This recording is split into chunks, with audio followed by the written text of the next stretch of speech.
It is match day, and of course, it's West Ham United against Luton. But that's not the biggest deal of today, truth be known. That's the wrong banner for starters. That's not the biggest deal of today. That's the banner for today.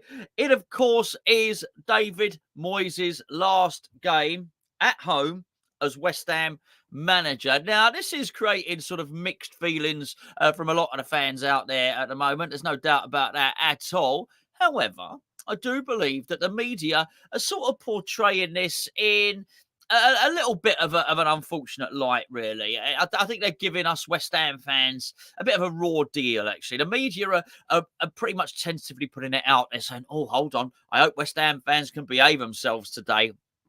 The inference is quite clear. They're suggesting you West Ham fans, you don't know how to behave properly. You're not going to give David Moyes a good send off. You're ungrateful. You're all that stuff, right? I'm telling you now, today, unless something ridiculous happens, today David Moyes is going to get a good send off. There's going to be polite applause. There's going to be a lot of gratitude for what David Moyes has done.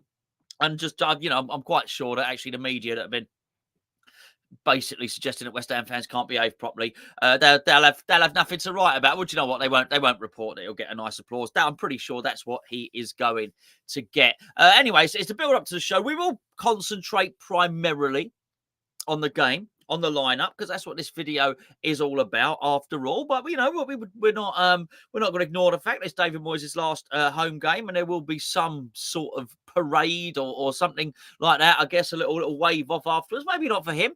Maybe for Ogbonna. Maybe for Cresswell.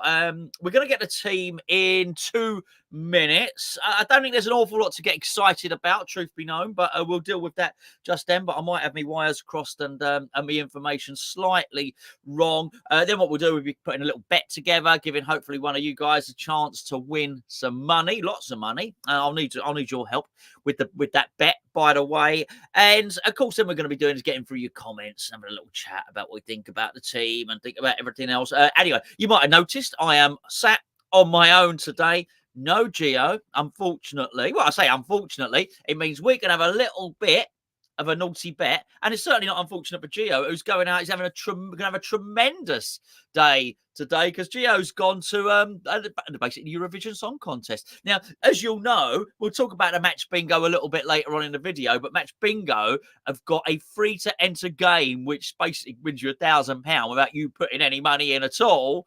For the Eurovision Song Contest, Gio could not contain himself. He's learned all the songs to all the entries, and he's got his favourite. He's got his Match Bingo card already. So there he is. No Gio today. You're stuck with me, and we're hopefully going to be enjoying.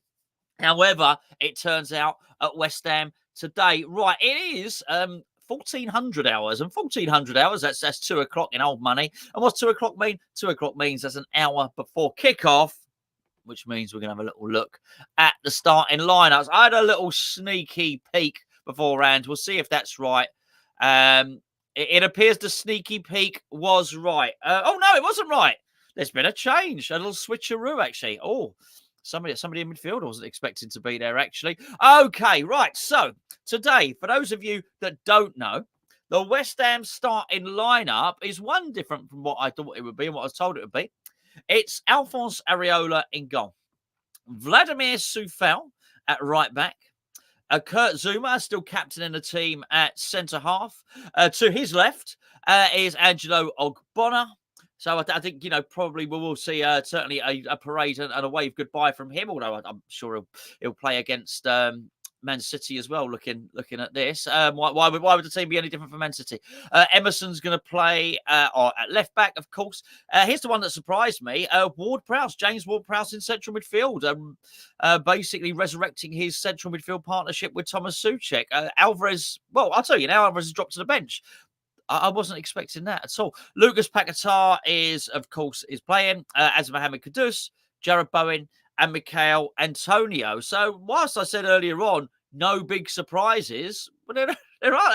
I think that's a surprise. I really do. He's dropped Edson Alvarez. Let's be fair. Edson Alvarez was absolutely crap last week, but lots of people were crap, weren't they?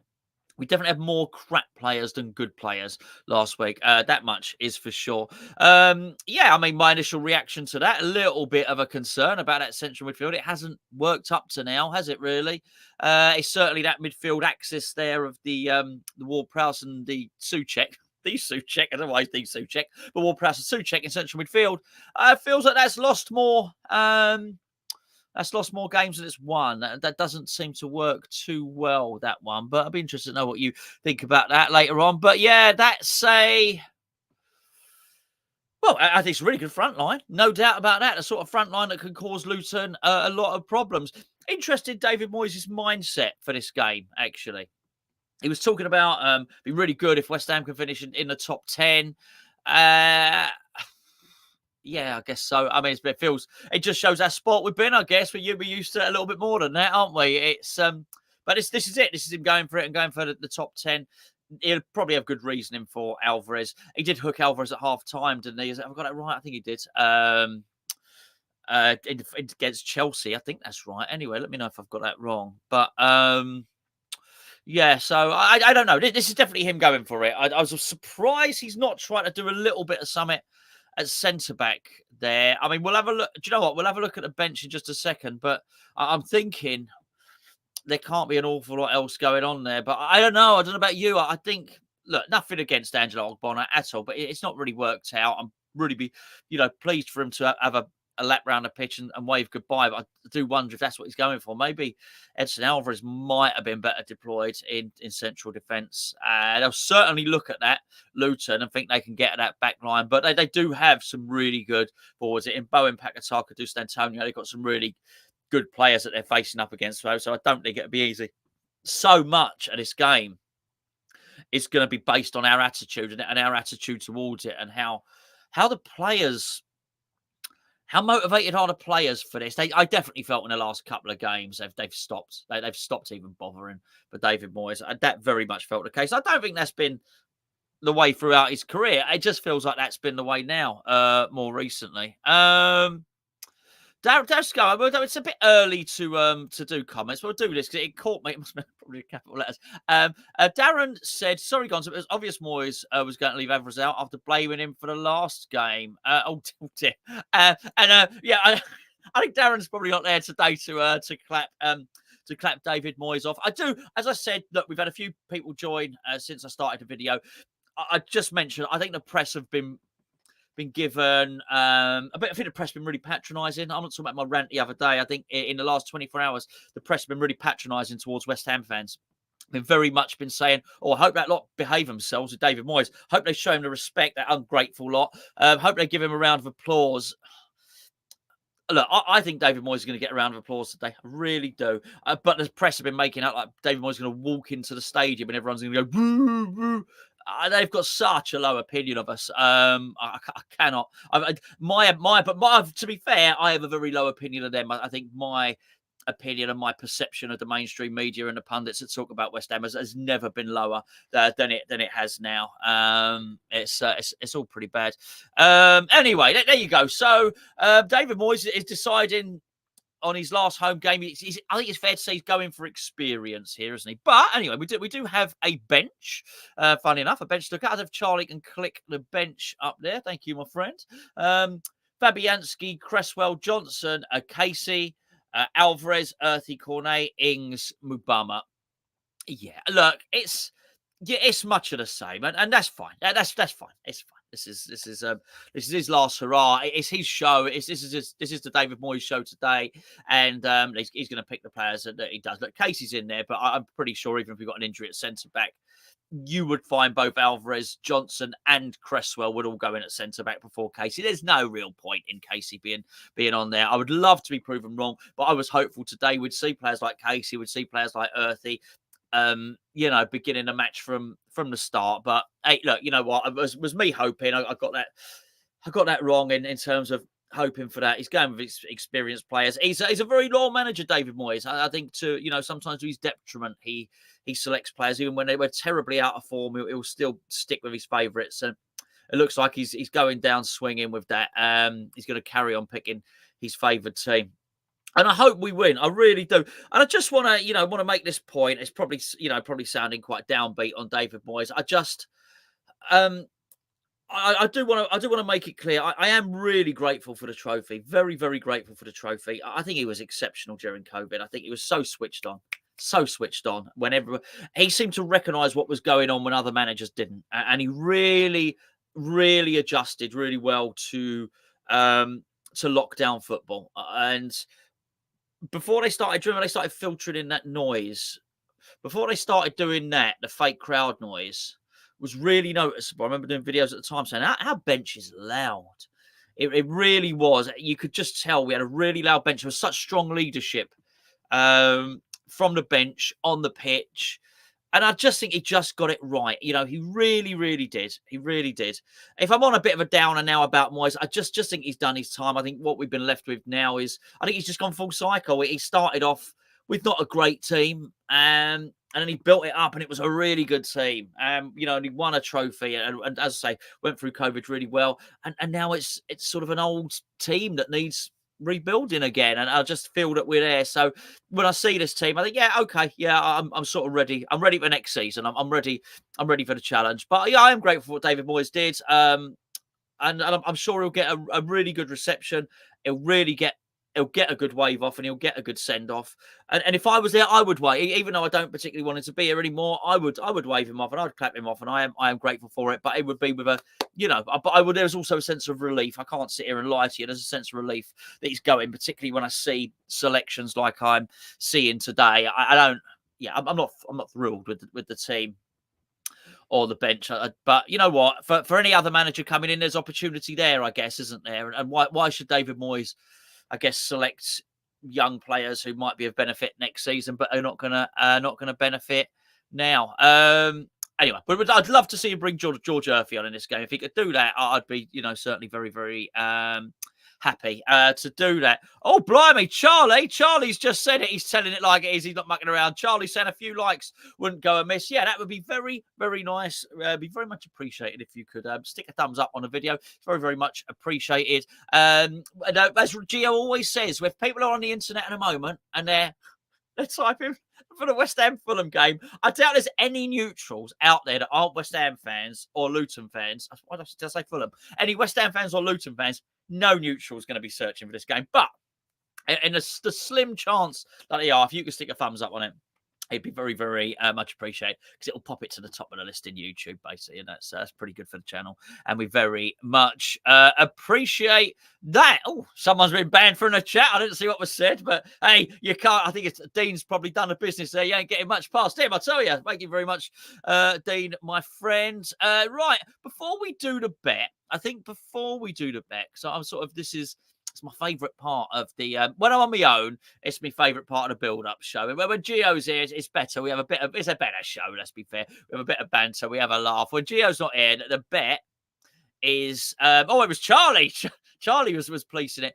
When it's just me talking on my own, my favourite bit's the bet, because I tend to muck it up and it's a complete disaster. But one day somebody will win. Before we do that, I think we'll do match bingo time now, if you don't mind, because match bingo is sponsoring this video. I sponsor a lot of Hammers Chat videos, actually. And if you want to know what match bingo is, I'll tell you what it is, but it's a chance for you to win some money without spending any money. That's pretty good, isn't it? Match bingo is an app. It basically combines football with bingo. So what you get is 15 incidents, excuse me, that happen within a game. Simple things: throw-ins, substitutions, shot on target, missed shot, save, corner, that sort of thing. And you get a card that's populated with 15 things, 3 rows of 5. It's like bingo. When something happens, the app ticks it off for you, and basically you win money. We've had loads of people, over 50 people have won money on Hammer Chat. Basically, you kind folks. In fact, if you have won money, if you have already won money, if you could pop it in on the chat now and let people know, it'd be much appreciated. But plenty of people have, as I'm sure you'll see in just a moment. The app is free to download, and has a lot of games that are free to play. The West Ham versus Luton game today is a £2 play. And the full house, I think, is paying out £275. £5 today. There's always a ton of free games. We Bingos is always on there. That's a free game. What I would obviously impress on you to go and do, and this has got Gio extremely excited, as well, so much so that he's actually gone to the event itself, is the Eurovision Song Contest. Right now, I know this sounds funny. If I get hold on, I've come here for the build up for the West Ham show. What are you talking about the Eurovision Song Contest for? The full house, £1,000, and it's free to enter. Go, honestly, go and do it. Please use the link in the description below, which is the Match Bingo link. Go and click on it, and then allow you to download the app. I know you've come from Hammer's Chat, and honestly, just get on there, get on there, and get your free ticket for the Eurovision. It's big prizes on it as well. There's darts games on there. A lot of them are always free. The West Ham game is £2 to play. 18 and above, it is a betting app. Right, there you go. Anyway, talking about betting, let me have a little sip of me. I don't know. Do you know what? I don't know why I said It's actually disgusting. That is a disgusting drink. So I had I'll tell you this now. It's only you and me here. We might as well have a little chat while we're here. I had so I drove to Kent yesterday. And on the way back, they closed down the A21. The patrons, I think, we've heard all that this morning. They closed down the A21. It took me a long time. Honestly, it was crazy. And then I got onto the M25. I don't live anywhere near Kent, by the way. The M25 was closed as well. So it took me like nearly 3 hours to drive back from Kent. So I got coffee in here. It's nasty. Coffee's not. Look, I'll tell you what. I don't really like coffee, but it does the job. I don't think anyone really likes coffee unless you drink the neat espresso. There's a reason people put chocolate sprinkles and marshmallow in coffee. It's because it's disgusting. Anyway, right.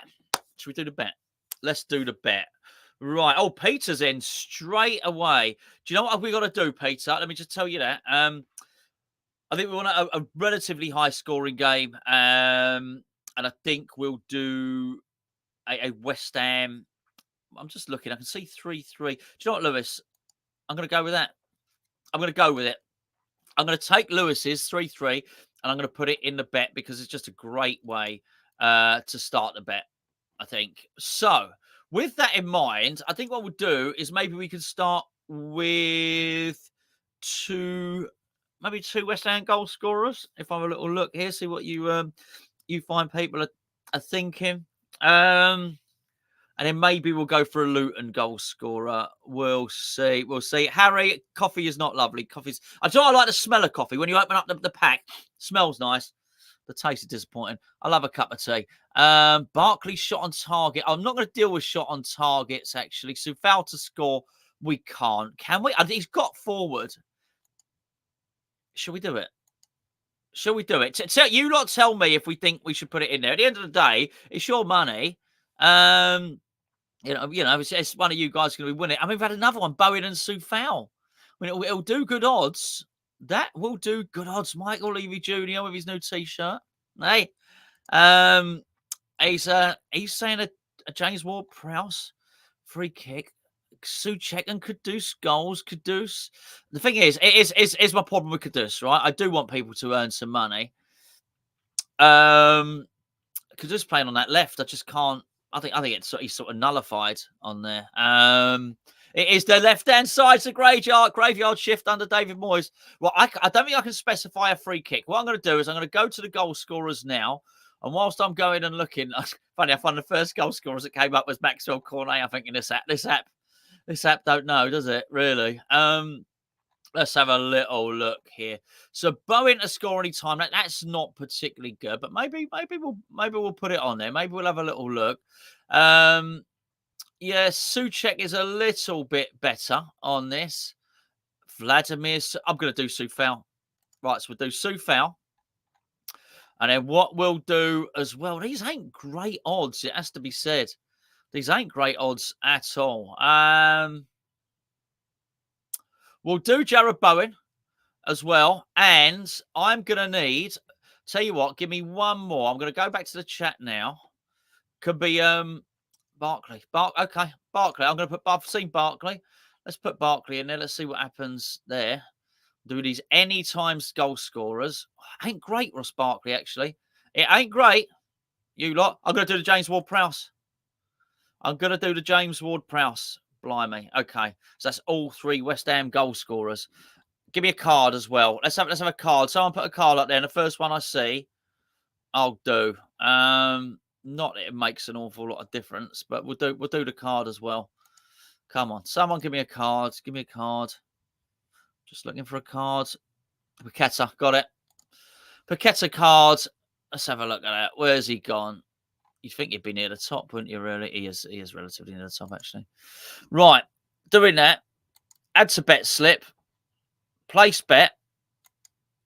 Right, that is done. That bet is done. I'm going to tell you what it is. I haven't even done a phrase that pays. Someone give me a phrase that pays based on the names. We'll have to do the Luton team in a minute. I know they've done this all arse about face, but there you go. Right, let's have a look at my bets. My bets. Oh, okay. So here it is. The full-time score will be 3-0. Soufal, Bowen and Ward-Prowse score and Paquetá gets booked. If that happens, two people win £500. Two people win £500. The phrase that pays, the praise that pays. Oh, I like this one. I actually like it. I'm going to Peter Chelmsford. The phrase that pays is "Don't be a Burke, Moyes."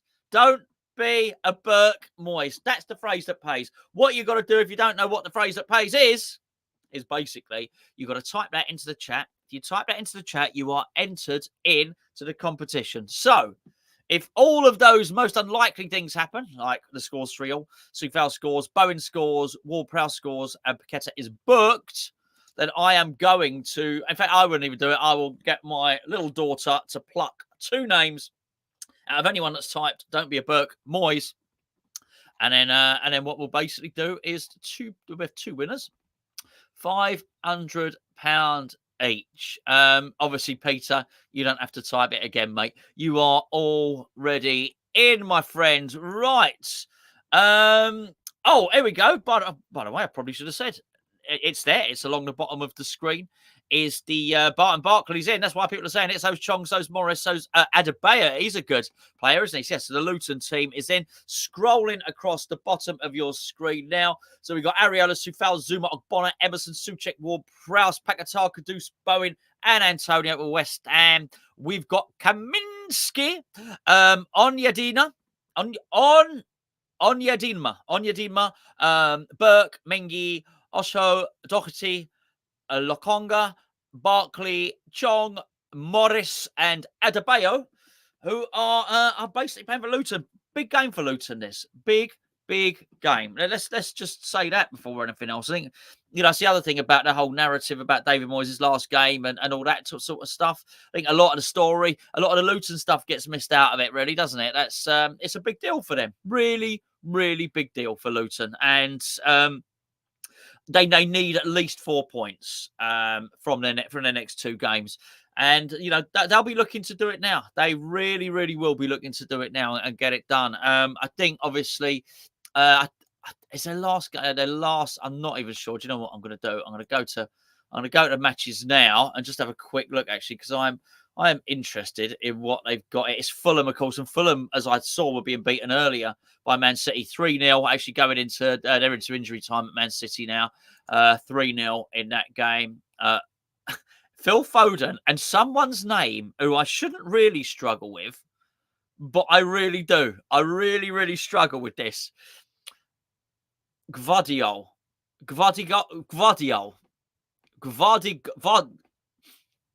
It's no good. I was driving around. I was listening. I don't know if any of you listen to Clips of the Week at all, but they had Alan Brazil was on yesterday on Clips of the Week, and he couldn't say profit and sustainability. And he goes, profit and PSR rules, profit and he couldn't say sustainability. But who am I to talk? I can't say. What's his bloody name again? Gvardiol. Yeah, is it? I don't know. Anyway. So if you're wondering why everybody's saying don't be a Burke, Moyes, that's to get entered into our competition. Do that. You got a chance. It's a slim chance. It is a meager chance. Anyway. Let's have a little look at what everybody is saying. Should we do that? I think that'll be the polite and nice thing to do. Hello, mate. Hope you're doing well. Dropping Alvarez is madness. What's the bench, Gonzo? It's nothing exceptional. We have put it up earlier, side, but I'm sure if Charlie's around, he can click the West Ham bench up for you, mate. If it doesn't pop up in the next couple of minutes, then just remind me and I'll pop it up, mate. While I'm just reading these. But I mean, it's Mubama, Ings, Cornet, Alvarez is on the bench, as obviously there. Earthy's on the bench, which I guess is good, but will he play? I don't know. Casey's on the bench, but he's clearly not going to play because he'll put Johnson and Cresswell on before him. So it's quite an uninspiring bench, more or less. It's just telling me how to say it. Guardiola. Is there an R? Guardiola. So there's no. I think I'm struggling with the B, Mr. Apache. Hold on, someone else said it. Guadu hole. He's mucking. Roy's mucking around. Roy, you're mucking around there. You mate. Anyway, the crowd need to sing Alvarez. I don't think it's going to happen. I don't think it's going to happen. Look, Alvarez is perfectly fine. Moyes has dropped it. There was a lot of people who were crap in the last game. He could have dropped anyone. It does. Ultimately, this is the thing, mate. It doesn't matter. This is it. It is a goodbye. It's a long goodbye. It's a goodbye parade. He'll be. I wouldn't worry. Alvarez, wouldn't worry about him. He's gonna be a serious player next season. So if that's what Moyes wants to do, that's what Moyes wants to do. What have we got here? Nathan said Oggs at centre back. Love the guy, but yeah, I'm with you, mate. I'm absolutely with you on this. I keep on nearly. Hold on. I keep nearly potting up about the don't be a Burke, Moyes. I've heard you get 80% chance of winning if you leave a like on the video. I can tell you now. I'm not going to cheat you all. Charlie, that's a nice thing for you to say. It makes no difference. Honestly, we would love you to stick a like on a video, but if that bet comes in, I'm telling you now, my daughter will come here. She's 10 years old. Like you've got a little wheel on the mouse. I'll get her to flick up and down and slide up and down and then press stop on something. I'll probably film her doing it as well. So it'll all be above board. I'd love to do that. I'd love to give two of you guys £500. I really would. I would love to. A chance of it coming in. One day, I have faith in that. One day it's going to come in. You think those bets are unlikely? You should see the bets I do before every single Premier League game. I do stupid bets. The patrons know what they are. Cause sometimes I share them on the WhatsApp group and that. But I put like 25 pence on something, and it can win like £500,000 or something. I try and predict the scores of all the Premier League games. One day, I'm telling you. Troy is saying, is Paqueta can't be asked who's going to make a tackle in midfield? Oh, I think he's saying, will Paqueta get a card? Oh, he's perfectly capable of getting a card. I wouldn't worry about that. Nathan Gates, I always agree Alvarez will be a huge miss. Yes, and this is the thing. I said Michael saying it's Moyes' last dig at Alvarez. I mean, there's a lot of bad feeling, it has to be said, towards David Moyes. But I've got to say what I said at the start of the video for those of you who weren't here. I don't think that's going to manifest itself. I nearly said masturbate then. I don't think that's going to manifest itself in the reception that he gets on the pitch and at the stadium. I do think he'll get a warm farewell, and I think he should. I think that's important, but I think he will anyway. It's only the media been almost suggesting that we're a bunch of wrong uns and we wouldn't do the polite thing. I think it's going to be it'd be a good response in the stadium. Look, don't get me wrong. The result has got to be favourable to performance. We can't. If we get hammered and we turn up like we did against Crystal Palace, then it wouldn't just be Moyes getting booed. It'd be everyone getting booed because it'd be poor because he's taken a lot of thrashings this season. I think by and large he will get a good goodbye, if you know what I mean. It's a good question, Dave. As Dave's asked, if you're listening to this, you're not watching it. Dave has asked, do we know if Moyes' coaching team are going to? Yes, but as I understand it, Valera, the goalkeeping coach, is staying. Lopetegui, why not? Why shouldn't we have a chat about Lopetegui? Lopetegui, after he resigned, whatever, mutual consent, whatever, from the Wolves job. He stayed in England. Not only that, the majority of his coaching team stayed in England. He instructed them to rest up ahead of a project, hopefully being a Premier League one. So yeah, he's bringing at least 4 people with him, at least 4. So look, can I point to any big announcement that Billy McKinley and Kevin Nolan that are leaving? No, there's no announcement, but I do think if you're putting 2 and 2 together on this one, you are coming up with 4. And the only reason I say that about Valero, the goalkeeping coach, is because on his team that he retained, Lopetegui didn't have a goalkeeping coach. So, and he's, to be fair, he's seen off a lot of managers, isn't he? So I wouldn't be surprised if he's still he's still here. Thank you very much, Ian. Thank you for explaining how I pronounce Gvardiol. Oh dear. Anyway, what are we doing? Do you know what? I'll tell you what. Why don't we have a few? Alex he's actually put it on here twice. Gvardiol. Gvardiol. Is that it? Gvardiol. That's why he separated out. Oh, clever, Alex. Gvardiol. Gvardiol. There we go. Thank you. Thank you very, very much. Right, so I'll tell you what, Jeremy. Nice picture, by the way, mate. He says, Jeremy said Soufal's never scored for us, has he? He's definitely due one. I know somebody, I know I've said this before, but just in case you haven't heard it before, I know somebody that bets on Soufal every single game. I hope he's watching this now. Bets on Soufal to score in every single game. In the last 3 or 4 games, he's actually had some shots and he's got forwards. And every time it happens, I think, oh, he's going to get his money today. So yeah, there we go. And hello, Rob, how you doing? He said, let's win a bet first. Worry about picking the winner later. I'm not worrying about any of it, mate. I'm not worrying about any of it. I know what you're saying. You've got to have a system, though. You've got to have a system. She's been just the system's never been used before. Is this so? Diop got a red against City. There you go. I wonder if we're still in for the for Toyson or debate. I wonder if we're still in for him. Interesting. Let's have a little read of this. This is interesting. Since you've taken the time to type it out, David, at least I can do is read it. So reading Estes Moyes' comments, he obviously knew he was gone in January. Yeah, absolutely.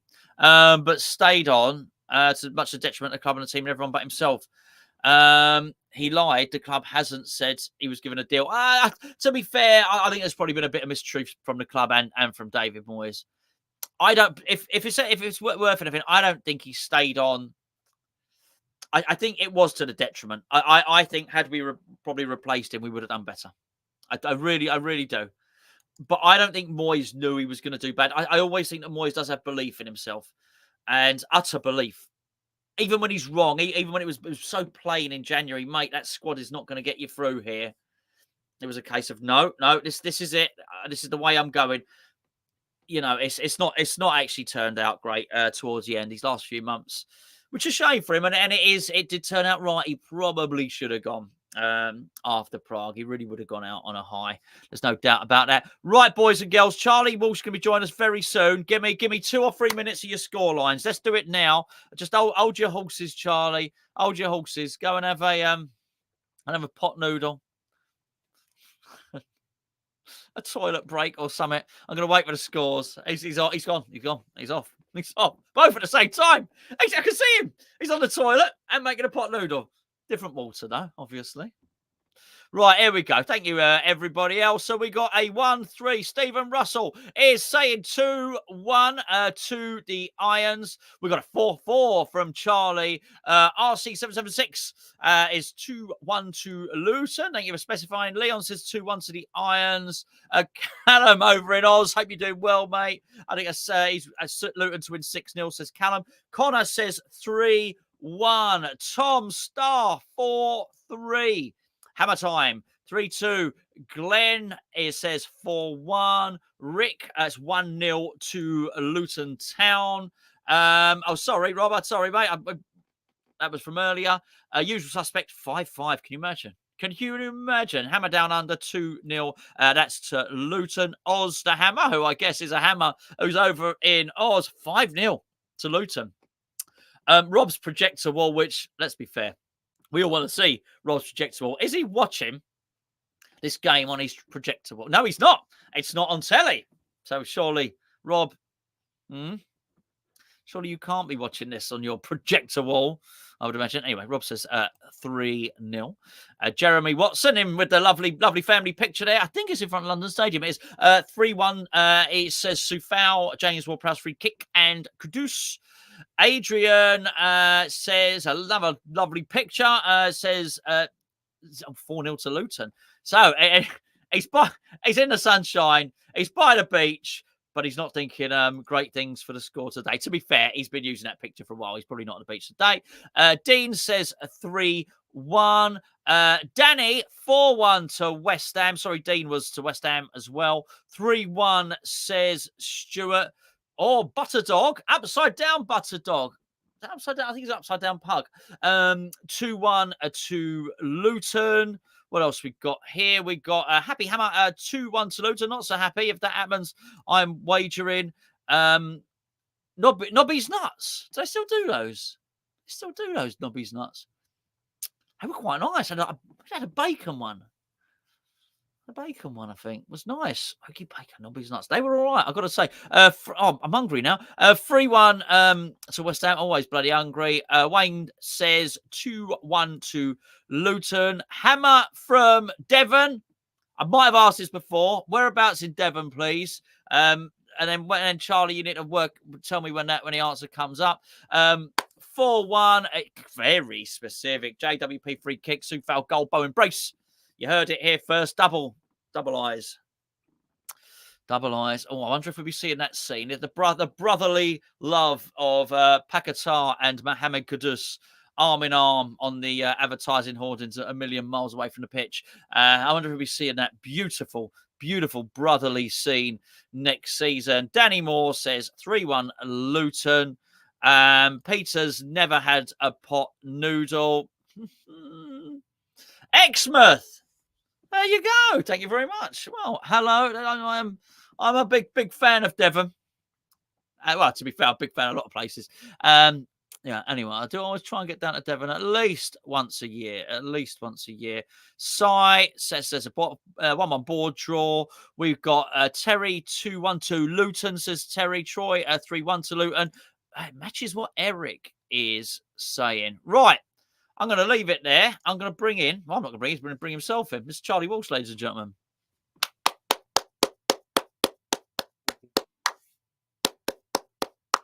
Have we not got keep going. Applause? Keep it going. Why have we got canned applause? Come on. I would love a bit of canned applause. Go again, try again. I'll tell you what, you go out. Let's see if there's canned applause for you, all right? Ready? What I'll do is I'll take you out, I'll introduce you, and then we'll see if there's an applause for you, yeah? Have you got it? Have you got like a widget or something? I think so. Have you? Come on. Let's see. Sorry. All right, ladies and gentlemen. The one, the only, it's Gonzo. There you go. That's not canned applause. It works. Let me put you on the right side. There you go. I think we just get a widget. Can we get a widget for? I've been using it a lot. Do you remember we used to use Google Hangouts and I kept on finding the stuff? I do. Magical stuff. How are you? I'm all right, you? I'm all right. Did we do a poll? If we did, I forgot to tell people to do it. We did do a poll. See, look, did anyone do it? They can all hear the claps. Claps. Some people we did. We asked you how you felt about the starting 11. There were 4 options. I like it. I love it. I dislike it. I hate it. And many people voted, as I say, while it refreshes, which would be nice if it just... There we go. 7% of people said they loved it. 15% of people said they hated it. 25% of people said they liked it. And 51%, the majority, said they disliked it. Which I can see.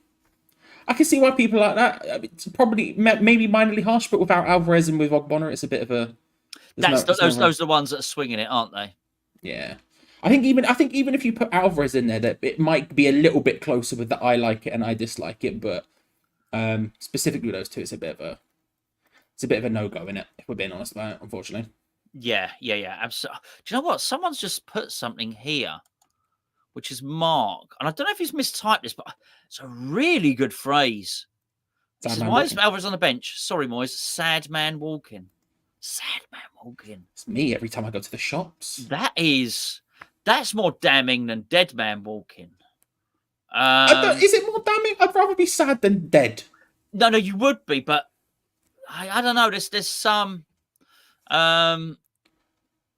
it's sort of like being,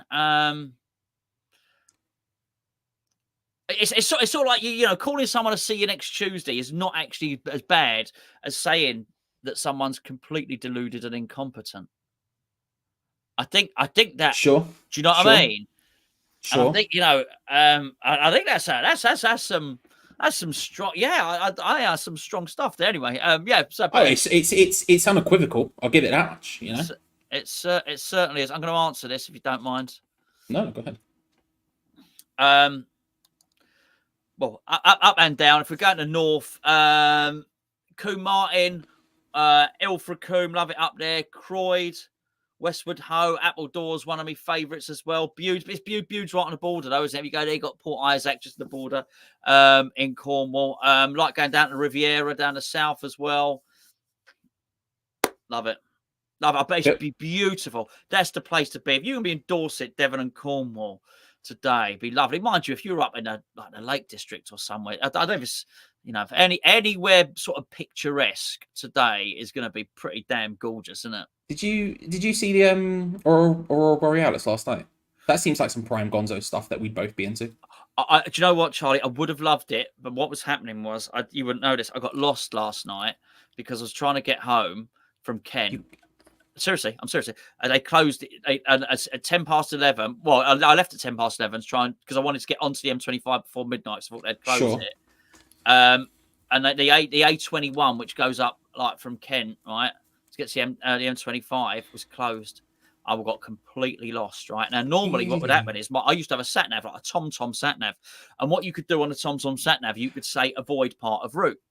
Sure. We can do this. So all I've got now is what everyone else has got, which is like Google Maps, which is set up on the little holder thing on my phone, and all it wanted to do was chuck me back on to this A21. Wouldn't give me an alternative route. It's having a go. It's telling me off as well. For some reason, it changed accents as well. Right? I don't know why that happened. Right? Anyway, sure. And but the thing is, because it's on my phone, I'm trying to plot. So I took it off. Said, right, forget me going home. I was sort of trying to zoom in on the map and see. I'm tired as well, right? I'm tired here. Trying to see, right? So I'm in Tunbridge Wells. I'm trying to get up. This is A26. Got to follow this up, right? I don't really know where I am, right? I'm trying to get. I'm a long way from home. Right? I'm thinking this stage, it's going to be a 2 a.m. job getting home. And I'm trying to follow this map on the phone, and all I'm getting is really good intentioned people pinging me. So, have you seen this? Look at this. There's a shot from my back garden. I want to say good people I love, like my children and things like that. Oh, you want to look at this? Every time it's blocking up the map. I'm trying to get rid of it. I'm losing me shit at this point, right? Because I'm trying to follow this map, and all people are doing is sending me pictures from their garden. And at one point, I actually went like that, right, to look out. I almost crashed. So, did you enjoy it? Couldn't see it from where I was. Fuming. I had a similar situation. Stood outside, can't see it. I'm like, this is annoying. Lots of well-intentioned people I love, don't have children, but sure. Oh, have you seen it? I'm just looking up at a blank sky. Apparently, there were some people saying, I don't want to poo-poo anyone's enjoyment or lovely evening. I really don't. But some people weren't actually able to see it. But if they looked at it through their phone, they could see it. Sure. So right. Yep. The spectrum, maybe the spectrum of light wouldn't come through the naked eye, but through the phone could pick it up. I'm thinking, well, to be fair, I can pick up my phone on any day of the week, on any minute, and look at a picture of the Aurora Borealis, right? I'm not even trusting that that's there. I'm not even trusting. Yeah, I'm sure it was, though. I'm sure it was. Do you know Waze? No. It's a map app. That's like has more features, let's say. Really? Maybe something to look into for you there. I'll tell you the story quickly while you write it down, right? So I have a friend of mine who lives in Broxbourne, Broxbourne? which if you're not in the area, it's just outside of North London. We're talking Hertfordshire. You're getting into Hertfordshire at this point, right? And whenever we go to see him, me and my mate who live relatively near to me, we'd jump in his car and we would drive up to Broxbourne. And the thing is, we both, my friend and I, are both way too into committing to bits. If there's a bit, Gonzo, we'll commit to it unnecessarily and for too long. For example, we once had a bet who could go longer without eating meat. And as we were shaking hands, we worked together at this point. As we were shaking hands, my boss called me and I turned around and walked away. Came back after lunch. I was eating a bacon sandwich. He was like, "Have you eaten meat yet?" I'm like, "I'm literally eating a bacon sandwich." He's like, "I'm not." And I was like, "Bro, we didn't agree. The agreement was never final. Anyway, he didn't eat meat for 6 months." This is the kind of commitment to bits we're talking about, right? So we're driving up the Cambridge Road, whatever it's called, the Great Cambridge Road, whatever, to get to Broxbourne from his. And as we're getting to the turning, you have to get off the junction. You have to get off. West Virginia came on. Country roads, take me home. Yeah. Great song. Yeah. We started singing it as loudly as we could while going probably too fast in the car. Missed our junction because we were just too busy. We just committed to the song. Yeah. Then we just decided, we'll get off at the next junction. We'll go around the loop, come back down, go down and get back off at this right junction again. Then we took the wrong left turn. Anyway, so obviously we're trying to get to Hertfordshire. We knew we'd gone really wrong when we saw a sign that said "Welcome to Essex," and we didn't really know what was going on at this point. So, and then again, with us being committing to bits, we got out the car, we looked around, we phoned our friend, we said, "We're going to be late because we're in Essex." He's like, "How are you in Essex?" We're like, "We'll explain later." Yeah. And then that was the point where we decided, right, no phone maps. Let's get the physical map out the back of the car and we'll just do it. Like, let's figure it out like that. Let's see if we can do it. Yeah, so anyway, we were 4 hours late. It was a bad one, but we did get to listen to Country Roads very loudly. So on a loop. Spins and roundabouts. Yeah, I think it's good. The reading the map is good for you anyway. I think not when you're driving, but yes, if you have a co-pilot. Yeah, then I was the guy in the rally car who sits there. Yes. And is like 4 degrees left or whatever. Yeah, hard left and all that sort of stuff. Yeah. Oh, good. Sometimes you've got to commit to it, Gonzo. You know? It's good for the for sure scenic routes, you know. Yeah. Well, yes. I wouldn't mind it. To be fair, it was pitch black. I wouldn't mind a scenic route. I was very close to giving up. I don't mean killing myself. I was very close to sad man walking. Yeah, there you go. I'm very close to. Sad man driving. I'm gonna keep in the car. I'm gonna keep in the car. Honestly, I'm really close. But I'll deal with it. What? And just wait until the road reopens. The daylight. No, it's just the daylight. But you know, it was late anyway. I was still on the Seven Oaks bypass. So I left at 11:10. I was still on the Seven Oaks bypass at 12:10. I even screenshotted it to show me mate. Respect it. Honestly, I was highly agitated. But thank you. Thank you for the. Was it Graham who put that first one? I think it was Graham. Yeah. Thanks for the tip. I'm that's gratefully received certainly for the whatever it was, the wave. I've forgotten it already. Waze maps. There you go. I've written it down. So yeah, thank you very much indeed. And I'm gonna have a go. I think James is lobbing another one in there. Then Navme. I've never heard of Navme. Can't say anything about Navme. I've heard of Waze. Navme is lost on me, but you know it's worth a look. Yeah, I just honestly, it was terrible. It was absolutely terrible, and it knew it must have known. Anyway, it doesn't matter. I can't. But by the end of it, honestly, and she's saying, "You are on the longest route home," and I'm like, all right, God, no. I like the voice. Cheers. I did. You should do one of those you should do one of those voice packs. Where's me English geezer gone? What? You should do one of those voice packs, man. You know. One of those, we could get a Gonzo voice pack we can download on our phones, and it's just, you know, you getting increasingly frustrated and then getting confused about crisps or whatever, aren't they? You know? You could be really, really good, yeah. Hard turn left. See, there you go. You never know what voice is going to come out when it's Gonzo. No, it could be anyone. No. Could be whatever that was. It could be You're on your way to Cockfosters. What's the James Bond guy, the old one? Sean Connery. There you go. Could be that. Yeah, you never know. Park. Could be Phone Jacker. You never know who's going to come out. But Absolutely. Yeah. you never know who's going to come out. Jacko? Well, Oh, Jacko. Not like he, Shamon. Not like that one. Not like that one. Not like that one. No. He's been tainted in the Kendrick Drake diss tracks, Gonzo. He's been tainted. Oh, dear. That's what went wrong there. Yeah. Nothing else. It was definitely. I know. When noted loser Drake decided to compare himself to Michael Jackson, that was the moment. Oh, I didn't know. I didn't know this. This is interesting. He's one. He likes to claim that. I don't know if this is true. I haven't bothered looking it up, but he likes to claim that he's one hit single away from getting by tying Michael Jackson's record of number ones or whatever. And I'm like, if you're Drake, it's a weird comparison. It's a bit like being a TV presenter and saying, do you know what? I've almost presented as many shows as Jimmy Savile. Yeah, if you're Drake, and one of your things that you know people is going to say about you is involving underage people, I probably wouldn't compare myself to Michael Jackson. More hits than Gary Glitter. I've made it. It's a problem. It's a weird one. But there we go. Absolutely. There you go. The Philip Schofield Award for. No. That's enough. No more. It's enough. Right. It's bad. I'm gonna go. Right. Enjoy your watch along. Thank you. An ultimate watch along of the Premier League season. Yeah, I don't know what I'm going to do. I don't know why I said Premier League season. I said that almost like there's a European final. Yeah, I'll just start watch along of the season. To just start doing watch alongs for other things. Bargain hunt, stuff like that.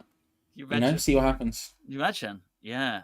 If I could do, I think I would do a hunted one. Okay, sure. Yeah. Because the things annoy. You don't want to watch that program with me because I don't stop talking throughout it, pointing out what's wrong with it. Respect it. Yeah, I tend to watch that one on my own. I still no. What about one show? One show watch along. Oh, that transition was beautiful. That link between bird flu and I don't know school dinners was unreal. Big claps for Matt there. Nailed that one. Did you ever watch The Royal Family? I'm sure you've watched The Royal Family, but yeah. If you watched it regularly, there was it was quite late when one of the final series or whatever, and Jim Roll used to get as a family used to get really excited and one, quick Barbie, one show's on, he'd sit in his chair and put his feet up, and it's the family viewing was the one out of all the things on telly you could look forward to was the one all show. The things, brilliant. One show. Yeah, fantastic. Right, I am going to go. Thanks for all your company, everyone. Thank you for yourself and Dean for manning naughtiness in the live chat. I wasn't aware of any of it. Dean's on it permanently. I just happened to accidentally see it. Dean, however, usually comes down with a banhammer, and I respect it. Right, respect. I'm going. Thanks for the sat nav tips, everyone. I will see you. I'll be on the review. As we know, Gio's at Eurovision Song Contest today, basically. There we go. You were wondering where Gio really was. He's very excited about it, to be fair. He messaged me yesterday about the Match Bingo Eurovision Song Contest very excitedly, so it makes sense. Adds up. Right, I'll see you lot at full time. See you for the review, sir. Cheers. There we go. Gonzo, ladies and gentlemen, he'll be back at full time, of course, to break down the match in actual, smart ways, as opposed to what I'm going to do, which is who knows for the next 2 hours. Thank you, Rob. Thank you. Very kind of you. I don't know how many we missed this year. I think we missed more than before, but we've done all right this year. We've done all right. Thank you all for watching. We've got 2 more left. This is the final home one of the season, of course. West Ham versus Luton, and then we have the other one, which we'll have to see how that goes. But with about 9.5 minutes until kickoff. Look at this. Come on. Before we get to boy deployment time, let's get your confidence levels on a scale of 1 to 10. 1 being the least confident possible, 10 being the most confident possible. How confident are you of a West Ham result today? And while you do that, let's deep dive the teams in a slightly deeper manner for those who have just arrived. Let's find the button which should do that in theory. I hope. It's done it. It's all coming up. Millhouse. West Ham lineup as such. Ariola in goal with Sufal, Zuma, Ogbonna, and Emerson in defence. Ward-Prowse and Souček in a double pivot with Lucas Paquetá potentially, Kudus, Bowen, and Michael Antonio. So yeah, the big questions here would be like, subscribe. It's simple stuff. It's simple stuff. The big ones here are obviously Ogbonna starts again, but there's no senior centre backs fit, so I'm not exactly surprised by that. The one big surprise is is Alvarez dropping to the bench. It raises a question on whether I think this will be a double pivot or whether I think it will be maybe some sort of 4-1-4-1 system, 4-3-3 if you want to word it that way, where Paquetá is involved. You get Souček as the sort of guy in the base in between the defence and the midfield, and then you get your James Ward-Prowse and Lucas Paquetá. It'll be interesting to see how that one works out. My gut says it will be a 4-2-3-1, Ward-Prowse and Souček in a double pivot. Paquetá down the centre, Kudus on the left, Bowen on the right. That's how I think it will play out. But there is some element of doubt, I guess, there. The substitutes bench, Fabianski, Cresswell, Ings, Johnson, Cornet, Alvarez, Urfi, Mubama, and Casey in positional order. That's Fabianski, Cresswell and Johnson, Casey, Alvarez, Urfi, Cornet, Ings, and Mubama. It'd be really nice today if we could, any of these youth players to come on would be really, really nice. I don't have much hope in Mubama. Well, I have a little bit of hope. I have no hope of Casey coming on. I have a little tiny sliver of hope for Mubama, and then I have a little bit more for Urfi, but even that's like a 3 out of 10 hope for happening, if you see what I'm saying. But yeah, it's an interesting one. It's an interesting one. I am slightly shocked about the Alvarez thing. Ogbonna, it is what it is. If I was going to put it on the scale, I probably would have said I dislike it just specifically because of missing Alvarez. Really, if Alvarez was in there, I would have felt a bit different. But let's see how your confidence levels are. Wally, good to see you, sir. My liege, how are you? I hope you're well. Hope you're good. Breaking Bad, what's wrong? Maybe I've never seen it. 3 says RC. 5, 5, 2, 3, 4, 7 says Nobby. 4, 8.5 says Lassie. 5 minus 10 says Peter. He can see an easy win for Luton. 7 says Dean's Life. So I really struggle to read Dean's Life as a phrase there. I don't know why, my brain just crashed. 9, 3.1, of course. HDU, good to see you, sir. 1, 5. Trevor can see another 5-0. We'll get to score predictions like Roadman's 2-2 in just a few moments' time. Dope is going with a lucky 7, whereas Flyfox gone with a 0. Daniel's gone with a minus 100. 3, Morgan's gone with a 7. 5 out of 10 says the Hammer from Devon. Luton are fighting for their lives and we are already on the beach, not to mention lack of cover for the slow broken centre backs. Cyberpunk says 3, Cram says 6 and a bit. Yeah, it's an interesting one because I can't act like I have I've not got boundless confidence. Usually I'd come into it and maybe be a little bit more confident than the chat would be, I guess, in general. I would be in general, I guess, but in this specific moment, I can't act like I am super hyper confident. And it's kind of because of what we just read out. Where is it? What happened from Devon was saying Luton are fighting for their lives and we're already on the beach. I would hope that, we saw Souček dropping into that backline quite frequently against Chelsea and it didn't really work. So I would hope that we would find a sort of slightly different solution for it. James Ward-Prowse is not that guy. He just isn't. I like James Ward-Prowse a lot. I think there's a lot to like about James Ward-Prowse. Square root of 36. Is it 6? Yes, it's 6.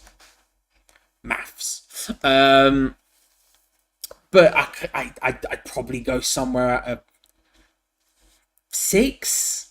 Maybe is where I would put it out at. Feels like the chat's probably on average slightly lower than that. 1.5, 1.5, 1.5, 1.5, 2, what, 10. Maths. But I can't act like I'm like mega confident. But when you look at the opposition, Luton Town, Kaminsky, Onyedima, Reece Burke, who is pictured here, West Ham centre-back, formerly. Goose Academy guy, of course. Alongside Mengi, Osho, Doherty, Lokongo, Barkley, Chong, Morris, and Adebayo.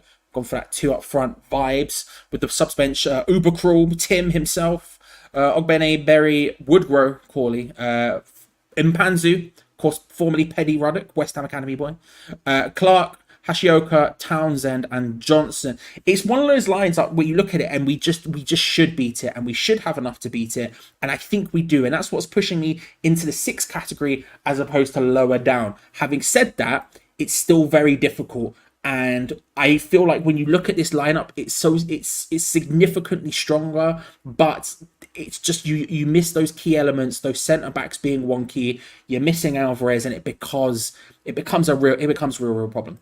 I'm not entirely sure, Mandy, if I'm being honest to you, why isn't Alvarez playing? I genuinely don't know. I don't know. Maybe like I say, maybe he's gone for a 4-1-4-1, but even then, I would say Alvarez is kind of the guy to play that role anyway. I think maybe he's I don't know what Luton Town are like from set pieces. Maybe he's seen their set piece struggles, if they have them, and gone, right, let's just go full set piece heavy for this one. I don't know, because it doesn't really add up in any other way for me, to be honest with you. But we'll see if he comes on. But those are the lineups. And at this point, with several minutes, just a couple of minutes actually to go until kickoff, I would ask you for your score predictions. No more flipping, no more flopping, no more sitting on the fence. We've spoken about it from their perspective, from our perspective. We've spoken about the subs benches. We've spoken about different map applications that you can download on your phone. It's time to lob those in, and we will lock. Wow, let's go.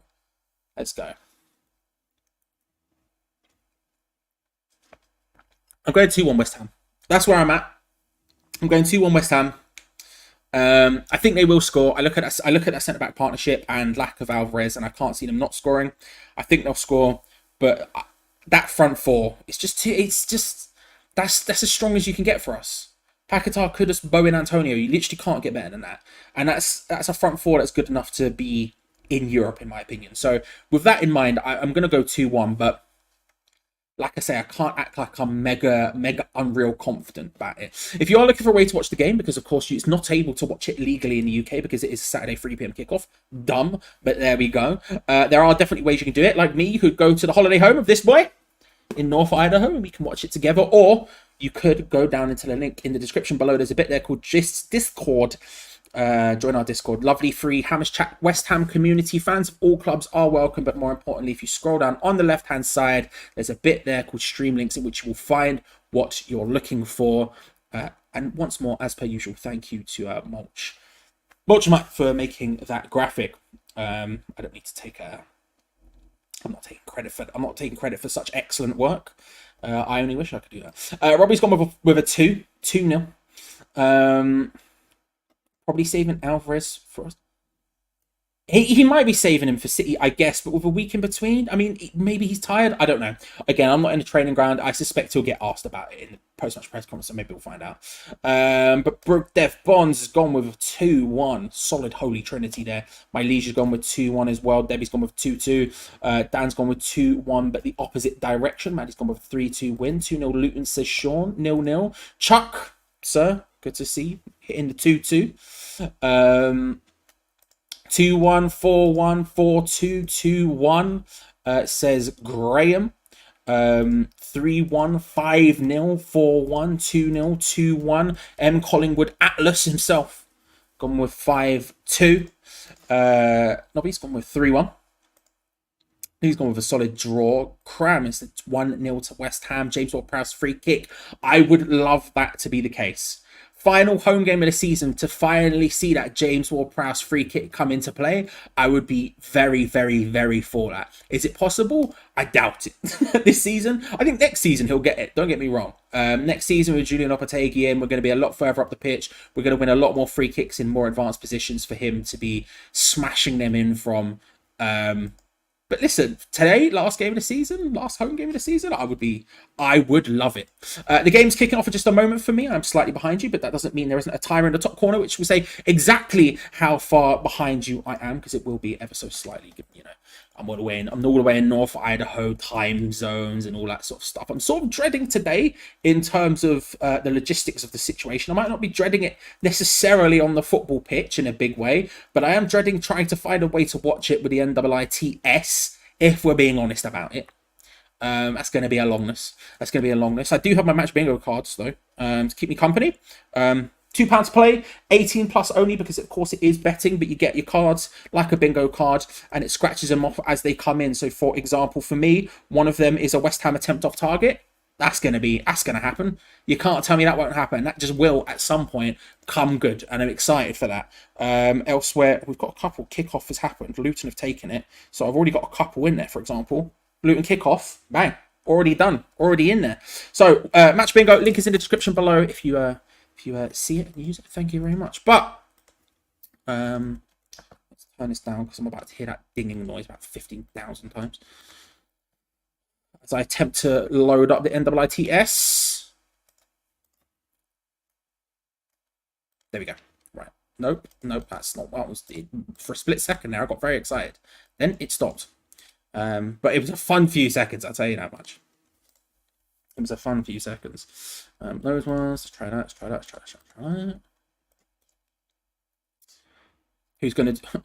What's gonna be better today? The game, Doctor Who Eurovision. What I'm calling it is obviously. Listen, I'm very excited for Doctor Who. I saw it go up on iPlayer last night. I literally refreshed just to see if it was gonna go up at midnight. It did.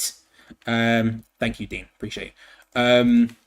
I'm very excited to watch it. I have not watched it yet. I'm hyped for it. But we'll have to wait and see how that's going to end up. I don't know if I'm going to watch Eurovision due to reasons. Which, you know, I love Eurovision, but this year might not be the one. And then the game, we'll see. But the game has officially kicked off on my screen. Come on, Irons. Deploy the boys. It's time to run two things once more this season. Shout out to the boy Peach. Hopefully this one holds it true. Otherwise, I'll be jumping across the Deans. Going into Dean's gaff to see what's going on. But yeah, I'm very excited for Doctor Who. I can't lie to you. I'm very excited for Doctor Who. That's annoyed me. I am very excited for Doctor Who. 2 episodes as well to get. I'm here. Get involved with. I tell you what. I'm very excited for the fans across the pond. Big boot to the wide to the left hand side for Luton. I'm very excited for them to get the opportunity to watch it. New manager as well. They get to see the first signs of the boy coming in, Lopetegui, you know. Luton beginning trying to just play their way through the middle. It's a good tackle from Thomas Souček in the first clink.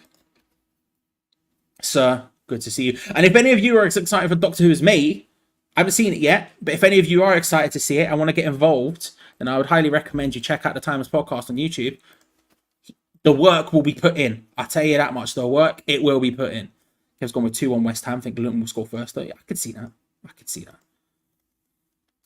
think I should actually have to go as I get the first struggles of the day from the NIITS.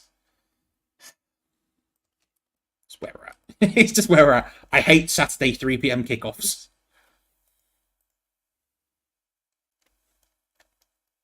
I can't even see that one. The player's not even loading for me. That's how stressed I'm at. The player's not even loading for me.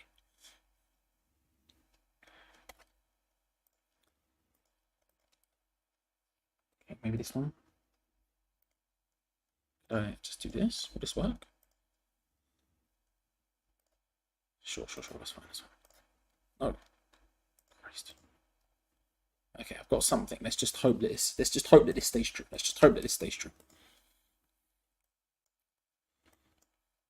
trying to see again if it's going to be what I said, what I expect, the 4-2-3-1, or whether or not it will be maybe something slightly different, whether we'll see a 4-1-4-1 or whatever it might look like. I'm trying to have a gander and see where we're at. Thomas Souček is very deep compared to James Ward-Prowse at the moment, but Kudus seems to be the guy who's in the 10 position at least, which is interesting because it's not what I would expect, but we'll see how it ends up playing out. I would expect him to just be on the left, even though I would prefer Paquetá on the left. Chong plays it round the back in a little bit awkward just from Kurt Azuma. Battle in the air, Bonner just all kinds of tangled. James Ward-Prowse gets a foot onto it. It's sort of hit away, although not super successfully, and Paquetá takes down his man inside the area. I'm not going to lie, feels quite lucky that one didn't go to penalty. There was no real massive calls for it, but for me, that looked like a pen.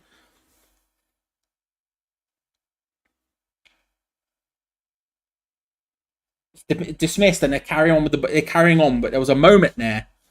There was a moment where I thought they had it. I love a bit of Eurovision, Kev. Like I say, not this year, unfortunately, due to stuff. But yeah, I love Eurovision. Eurovision is one of my favorite things. Unfortunately, I don't think I'll be watching it this year. It's fine. I got 2 episodes of Doctor Who to watch. Chong picks up the ball wide on the left hand side. Barkley has had a bit of a career renaissance at Luton this year. Back to Chong playing a slightly different role. Looking for Adebayo wide on the left, who tries to play it across. Lots of big boys in there. NIITS struggling. Ooh, 2 is if 2 is excellent, then that's exciting enough for me, Alex. I'm not going to lie to you. I'll see how I feel. I'm looking forward to watching him though. I'm just looking forward to it getting back. 2 episodes as well. It's big. But I'll be intrigued to see how I feel after it, given what you say. I'm not going to lie. Especially the second one now. Now I'm hyped. Now I'm even more hyped for the second one. Let's go. Anyway, Luton passing the ball around. Deep. They're in their own half. Barkley looking for the big crossfield diag. Looking for Adebayo again. Controls it down. Looks to try and cut inside. Hits it, but Sufal was there as well as Kurt Zuma. It deflects off one of them. Mariola didn't even have to be played in. And it's 1-0 to Luton. And that is a bullet header. That is an absolute bullet header. Comes flying in from deep and absolutely smashes it home. It's felt like a sort of... almost out. I didn't even see him appear into the goal. It was played across, and honestly, it wasn't even that deep a moment. If we're being honest about it, it was a sort of just lofted into the box, no real pace or direction. It felt like it should be easy enough to clear, and he came absolutely. Lokonga came flying through with a header out of nowhere. Big ball across to Adebayo. Let's look at the replay again. Let's see where he comes from. Adebayo gets the control, hits it. It's a good block from Sufal. Little bit of correction, played in, and oh my god, the ball gets played in, and I'll be honest with you, there's no real pace, power, nothing. It's just a sort of crossed into the box. And Lokonga, Thomas Souček has no clue where he is. He goes flying past him, and Ogbonna, who can see him and is pointing, reacts way too late. Like, he reacts when he's standing on top of him, basically. Gets in front. I tell you what, fair play. Fair play for Lokonga. That's a really solid header. That's a really good run and a really solid header, but it feels so preventable. So preventable. 1-0 Luton. Insane. Insane. I mean, if there ever was, I don't know, Opategi will obviously be watching this game. I don't know if he's in a stadium or what. And obviously we're going to have a... Stighton will be there as well. If there's ever a sign that we need centre-backs desperately, it was that. Ogbonna reacted so unbelievably late. Thomas Souček should have been aware of the runner. If we're being honest about it, Thomas Souček should have been aware of the runner, and he just wasn't. But the fact that Ogbonna was stood there, could see it all, and didn't react until he was like here, until Sammy Lokonga was on top of him, is crazy to me. Crazy to me. And it has been all Luton Town so far. Played across to the right-hand side. Paquetá looking to try and get in. He has started on the left. Could have starting in the middle, sort of just behind Mikel Antonio. It is essentially the 4-2-3-1. Oh, Mikel Antonio hits it just wide. Oh, it was Coulda, sorry. Hits it just wide. Manages to get the ball. Nips it off Luton as they were sort of dilly-dallying with it at the back. And then hits it early, but kind of scuffs his shot a little bit. It's nice pressing from him. Just gets him in there. And that's the sort of thing. Just puts him under a bit of pressure. Little shove. The awkward pass back. And then he hits it across goal with his left foot. But it was always significantly wide. Significantly wide. It remains 1-0. Yeah, if ever there was a situation in which you look at it and go, Jesus Christ, we need you centre-backs. It was that goal. That was wild. Lokonga, that's a really nice ball.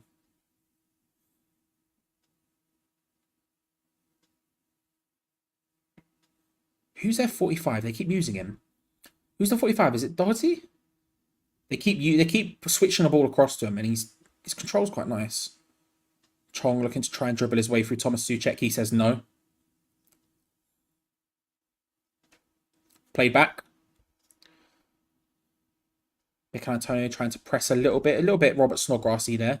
But forces the long ball, which Kurtzuma clears equally. Nice control down from Paquetá. Finds Mohamed Kudus, who takes on his man. Little bit wider than you'd want, but back heels it to Jared Bowen. He's got Paquetá in the centre. Mikel Antonio's there.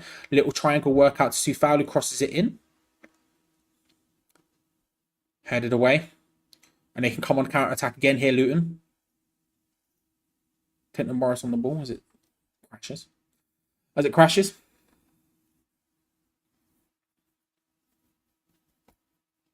It's so warm. I've got a fan there. Sorry if you can hear it. I've got a fan on me because it's just warm with the lights and stuff. But my God, what an L in terms of temperature. Kudus with nice pressing again. Nips the ball in. Mikel Antonio. Foul just outside the area. I tell you what. Barkley gives away a free kick. He picks up a yellow card. I might have to do that. I might have to do that, Dean. I can't lie to you. Goes down. It was, again, Mikel Antonio was sort of asking for an added press, and Kudus arrives really late. They're really dilly-dallying on the ball. We should be able to we should be able to deal with this a lot better. They're really struggling to pass it around at the back for some reason. And Mikel Antonio, you could see there, sort of following up on the press and just asking for someone else to get involved with him. We should be able to nip in a lot more than that. I tell you what, I haven't watched the video yet, but I'm very excited. I mean, I DM'd you how excited I was, but I haven't actually watched it yet, which I'm fuming about personally. But, right, somehow it keeps crashing to the point where we're significantly further back than this. It's going to be a free kick to West Ham. Free kick to West Ham. It's in James Ward-Prowse territory. This stream. I'm doing my nut. It is in James Ward-Prowse territory. Paquetá's also standing over it. You're talking... That's not worked out for me. You're talking about just outside the area. Probably, maybe slightly too close, if not that. James Ward-Prowse smashes it directly into the wall. Can't get it away. West Ham still have possession of the ball with Lucas Paquetá. Looks to wiggle his way in. That's a nice pass. It was almost a nice one too. Ogbono getting involved on the other end of the pitch. So foul. Can't quite get the cross.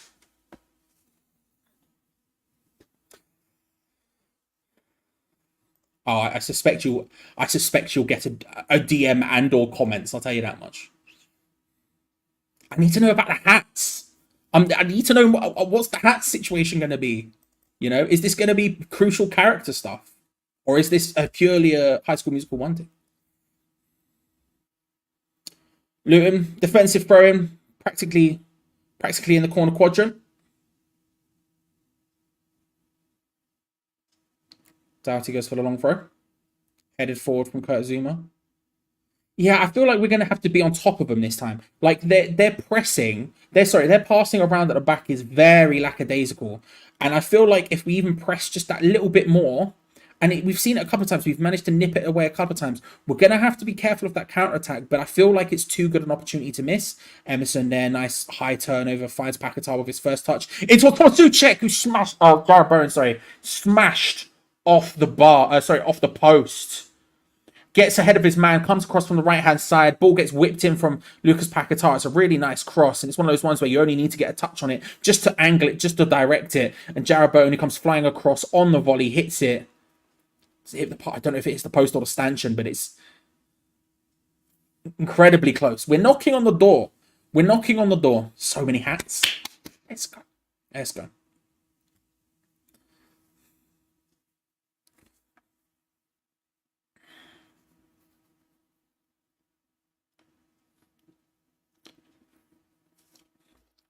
Emerson with a failed control down. Luton can try and get him around the back here. Dribbles into the hands of Areola. Zuma is down. Holding his knee.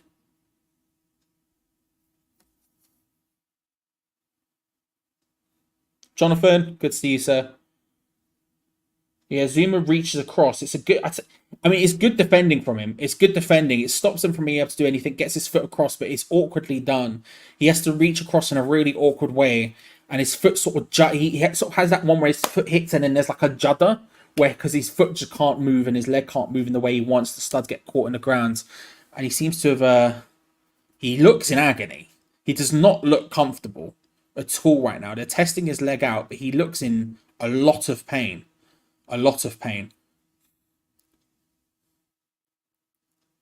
Again, no. I'm looking at the goal again. Actually, they're showing a replay of it. I want to look. Yeah, Thomas Souček's looking at Chong. Is it Thomas Souček? Oh, it's not Thomas Souček. It's James Ward-Prowse who doesn't pick up on him. Thomas Souček is marking someone else and literally points out. He points in that direction, and it's James Ward-Prowse who just has no clue that Sammy Lokonga is there. It's a good ball. It's a great header and it's a great run. But yeah, without. I mean, it looks like Kurt Zouma is currently hobbling off. We'll see. He'll probably come back on to carry on. I will be interested to see what he does here.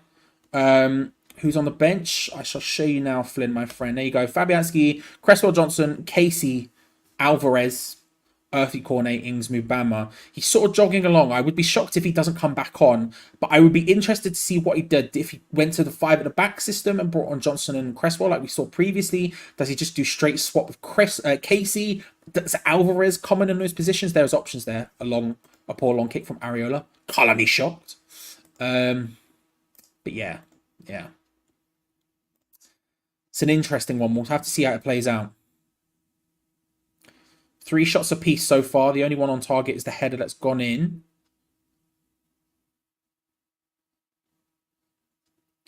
Kurt Zouma comes back onto the pitch here as they're attacking through the middle. Played out wide to Doherty. He's got Adebayo on the back. Header in from Kurt Zouma, who jumps up and sort of awkwardly falls down as he does it, but he's still here. Zouma is moving around. If you thought that Zouma looked uncomfortable before, oh my god, somehow it looks significantly worse right now. Nice pass from Chong. It's a bit deep for Doherty, but it's dinks it back across and is given his foot, given his knee, he does well now.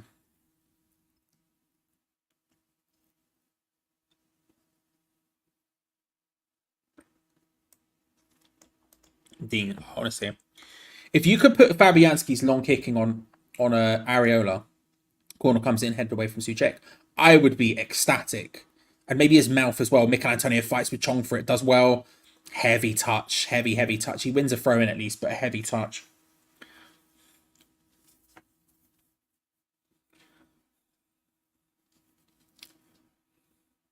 "17 minutes into the game so far.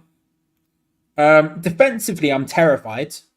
And offensively, I can see shoots of rays of light coming through. We're not capitalizing on them. Pardon me, flipping it. We're not capitalizing on them in the way I would want us to. But there are at least there. Paquetá and Emerson linking up. Emerson loses out on the ball way too easily, and they try to nip in and at the space he vacated, but the pass is poor and it's going to be a throw in. Angelo Ogbonna to take wide on the left hand side, although he's dropped it now. Yeah, there's rays of light offensively, but I don't think we're really making the most of them at all. I think we really should be able to put it on them right now, and we're just not doing it. I don't know if it is or not. There is, Lord. I'll be honest with you, my liege, my lord. I'm not actually sure. I haven't checked. But if I would highly recommend them all. Judas, my trustworthy friend, good to see you, sir. Hope you're well. Hope you're good. Yeah, I agree. I 100% agree. This is a situation where you've got to take him off. Dean there saying Moyes can be a manager, take Zouma off regardless of Zouma wanting to stay on. I agree. I mean, it might be a thing where he's going to see what happens until half time. Why is the NIITS struggled the second we got into the box? It might be one of those situations where he waits till half time, see how it's going. But I personally would have just taken him off and put on Casey. So foul on the ball. James Ward-Prowse, they're in that corner quadrant on the right hand side. Kudus just getting a little bit lackadaisical there, but still has potential. Takes either a shot or a cross. I can't really tell which one it is. It deflects. Ogbonna fights for it, does well. It's hooked forward by Luton in a defensive manner. Soufal, that's a really risky header back, considering it's Zouma, who, to be fair, has just ran faster than I've ever seen him run in my life. To get back to that before the cavernous gap between him and Areola. Again, Areola should be way further forward than that. I don't know why he's that deep, but we move. Soufal plays it forward into Kudus. He's playing in that 10 role today, so we keep seeing him pop up in those spaces just sort of near the centre circle when we're from our defensive formation moving forward. Lucas Paquetá, nice little flick in to Kudus. We tried to play it out wide to Sufal. It wasn't very good, but it was what it was. Josh, thank you very much. Josh Blackburn coming through, but thank you all for the hard work for this year, guys. Not the end of season just yet, but drink some rum for all of you. Thank you very much, Josh. I assume Gio and Gonzo will be very thankful as well. Any super chats, of course, help everyone on the channel, not just myself. They help Gio and Gonzo as well. But that's very kind of you, sir. Thank you. I'll make sure to put your name in the top corner now. And Gio is at the game, so he'll probably be using that drinks money now. It'll probably be right now, if we're being honest about it. Sorry, I mean he's at Eurovision. He'll probably be doing it at Eurovision now.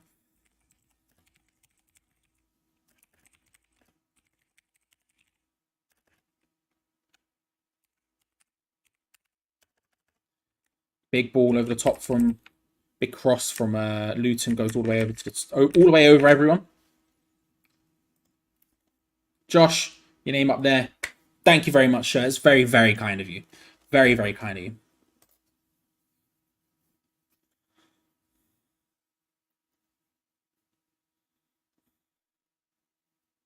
It's going to be a corner to Luton. They're going to take it from the right-hand side.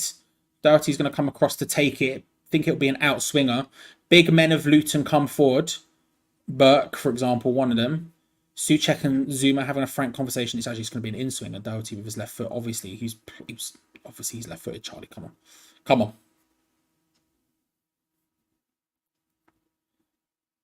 Whipped in. Save from Areola. Comes across and claims that one. Looks to try and play it quickly. Changes his mind about 4 times and then decides to walk backwards in a very annoyed manner. Very frustrating manner. Danny Ings is coming on. Danny Ings is about to come on. You just seen him getting instructions from David Moyes. He was stripping off. I guess Kurt Zouma is going to be coming off. You changed to, I assume, some sort of 3 at the back system with Sufal and Emerson.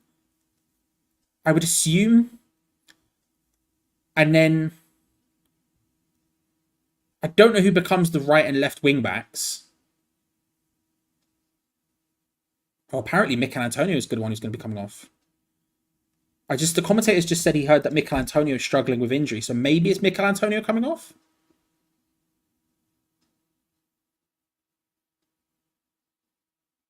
Apparently Mikel Antonio was due to come off because of injury, but apparently he's now pointed across to the bench to say he will carry on for now. We'll see. But Danny Ings was ready. Big ball over the top. Good control down from Bowen. The cross is poor and Luton can come away with it. The pass out was poor and West Ham can come back. James Ward-Prowse and Emerson just getting confused with each other. It's nice control around, but I mean, Ogbonna really should have just absolutely taken control of that and doesn't. He was so far ahead of him. I'm not sure how he's not managed to do that.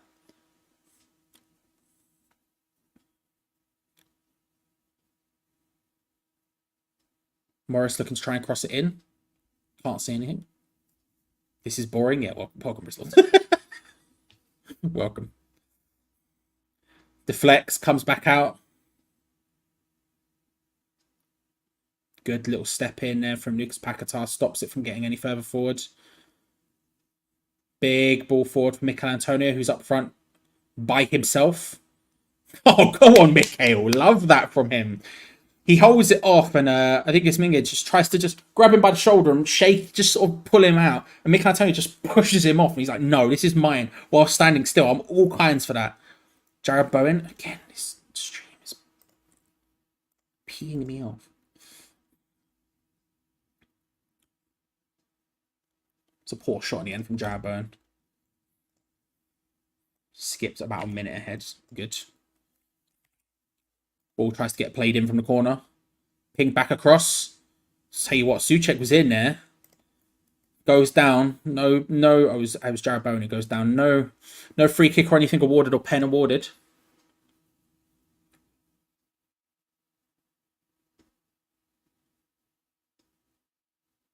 Adebayo nips in, gets it. Sufal gets it away from him.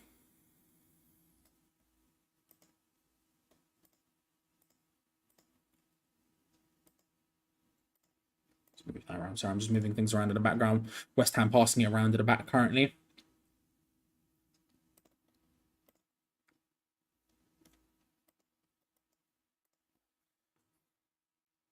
Zuma seems to be okay now. He's moving around more. I'll be honest with you, he's moving more normally than he usually does. Maybe that was it. Maybe he was injured the whole time and he just needed a jolt to make it work. Who knows? Antonio gets the control. 1v1 against Mengi. Can't beat him. Just sticks a foot out there, Mengi, in a sliding challenge there from Paquetá. It's going to be a free kick to Luton inside their own half. I doubt it, Brian. I doubt it. Well, he's going to Eurovision, so who knows? He's been listening to ABBA all day, you know, getting hyped for it, getting into the zone. Although, if we're talking about where he reportedly is, the match, probably not. Probably not.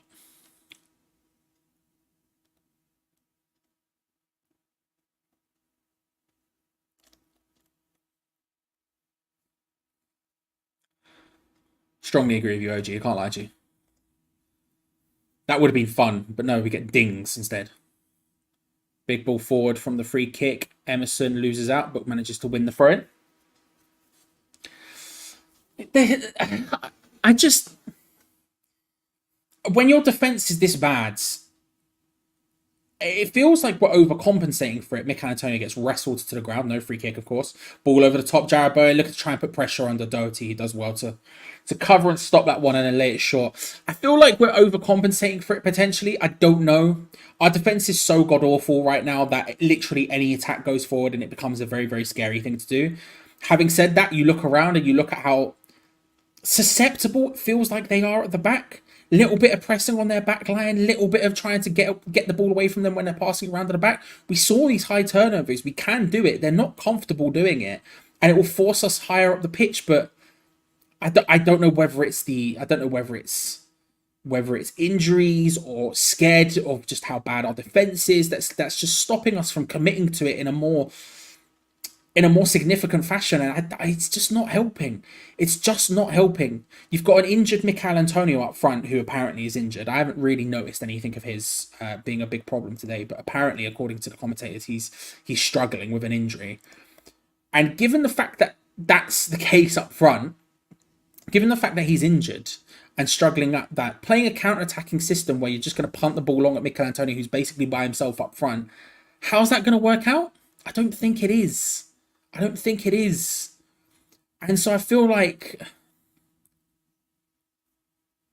I don't know. I don't know. It feels misguided today. Nice turn from your boy Mohamed Kudus. Strides about 10 yards up the pitch and turns around and passes it backwards. The West Ham classic.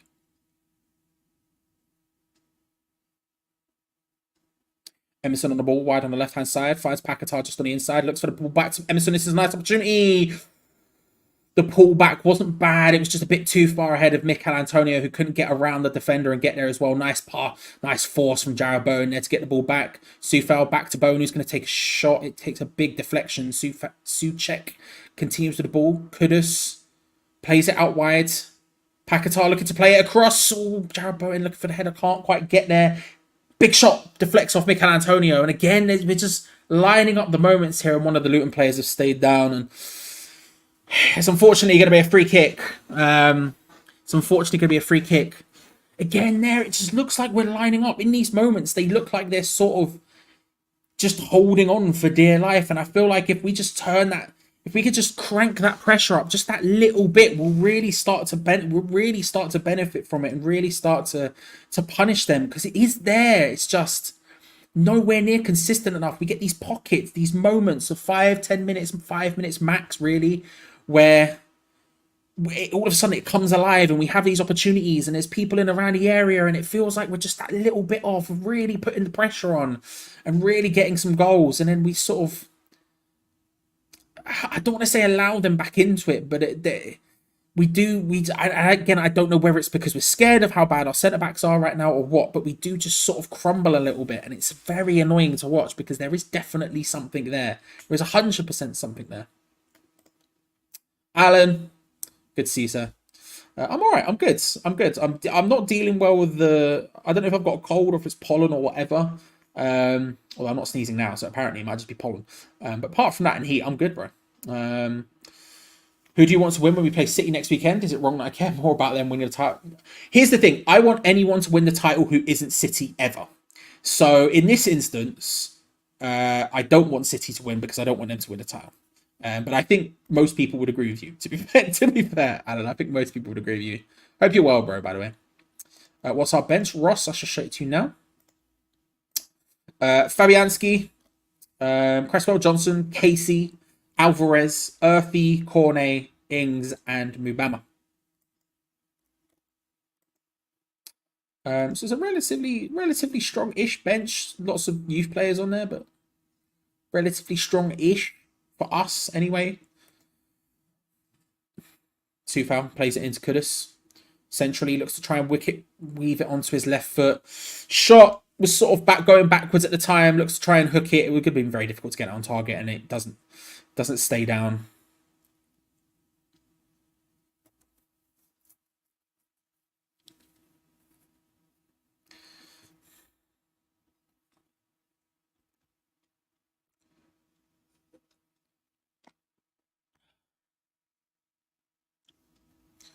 Why loan Kehrer out? He wasn't good enough. I'm not even saying that sarcastically. He just plainly wasn't good enough. In a back two in the Premier League, he just didn't seem to have it. Not in this system anyway. In a back three, maybe I'd be interested in him. But yeah, it just didn't work out. He didn't have the. He didn't.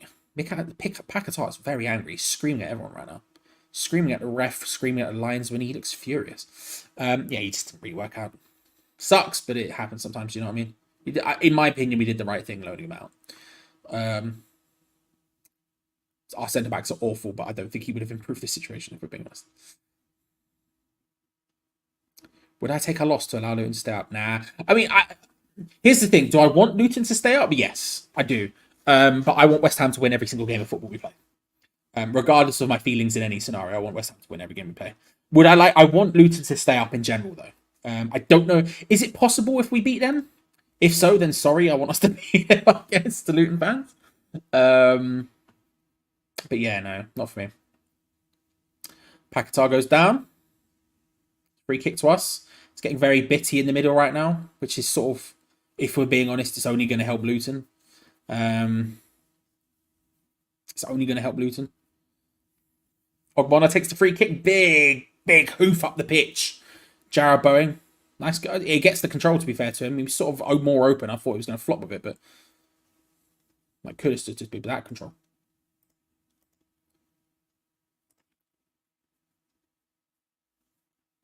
End up playing it backwards.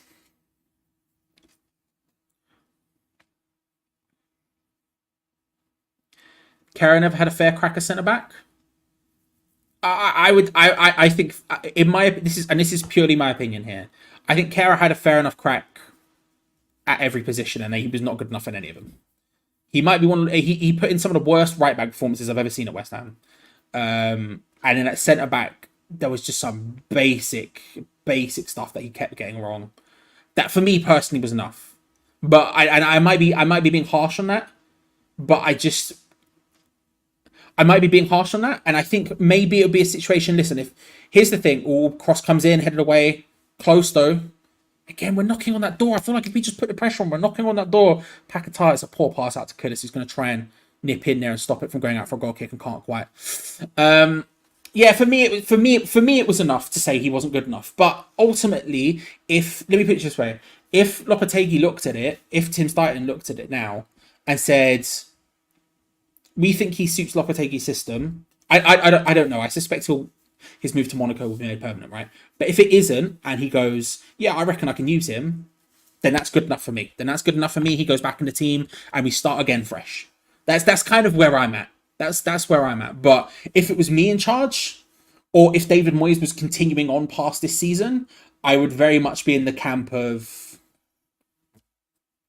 he's not good enough. Moving on. But I'm not super precious about that, if I'm being honest. How come you're so far behind? Yeah, Yeah. It's just the way it is, Mark, unfortunately. There's nothing really we can do about it. I'm in North Idaho, watching the game. So we have that time difference, the time zones and whatever. Just is what it is. Just is what it is. Strong on the ball.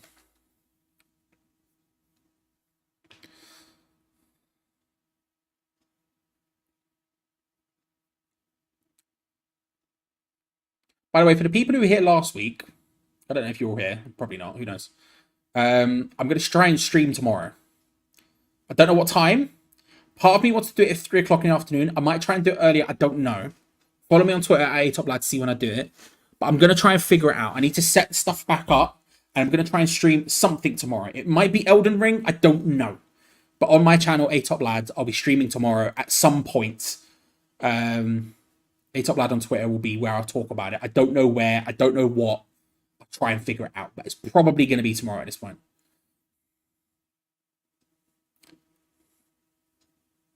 Played across to Doherty again. Sufal battles with it, loses out on the header, but we can come away with the ball anyway. Sofal charging forward, finds Jared Bowen wide on the left-hand side, on the right-hand side.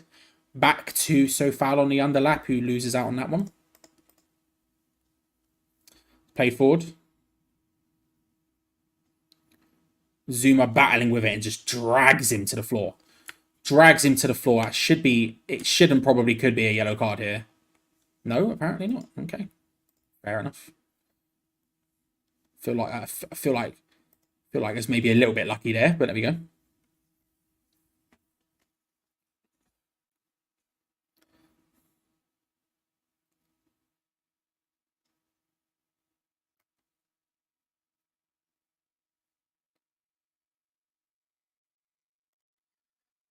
Stevie B.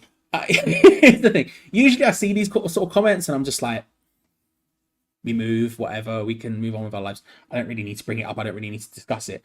But specifically for the phrase drop kicking. Stevie B. Stevie B. Usually I wouldn't sort of go for this sort of nonsense, but he used the term drop kicking. I don't know what you want from me. I don't know what you want from me. Areola stops, turns, boots it long. They win the header and can come straight back at us. Can't be shocked. I did, I did, and I was going to try yesterday, but certain life events got in the way. So unfortunately, it's going to have to be tomorrow now. And I would do it later, but Doctor Who, I don't know what you want from me. Doctor Who's on. I'll go watch Doctor Who. Suchek with a shot from range hits the... Try to hit the old Hitzelsperger hammer from range. Unfortunately, it's straight into the hands of Kaminsky in the end.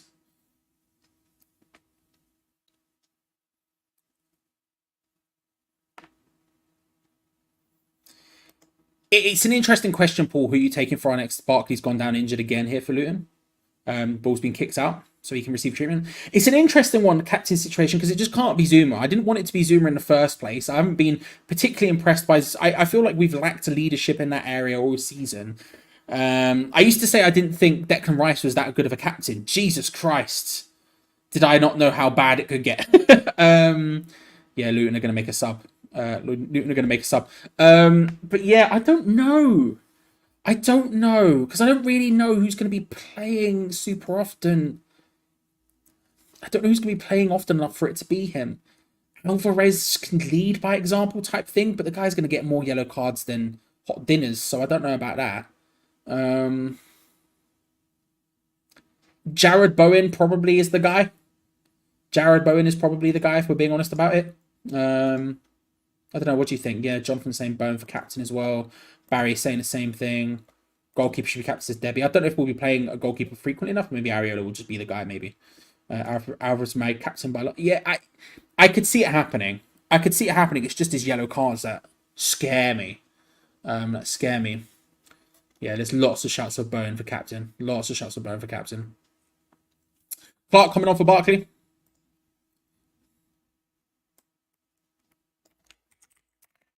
Lots of injuries. It's definitely an end of season game. Lots of injuries.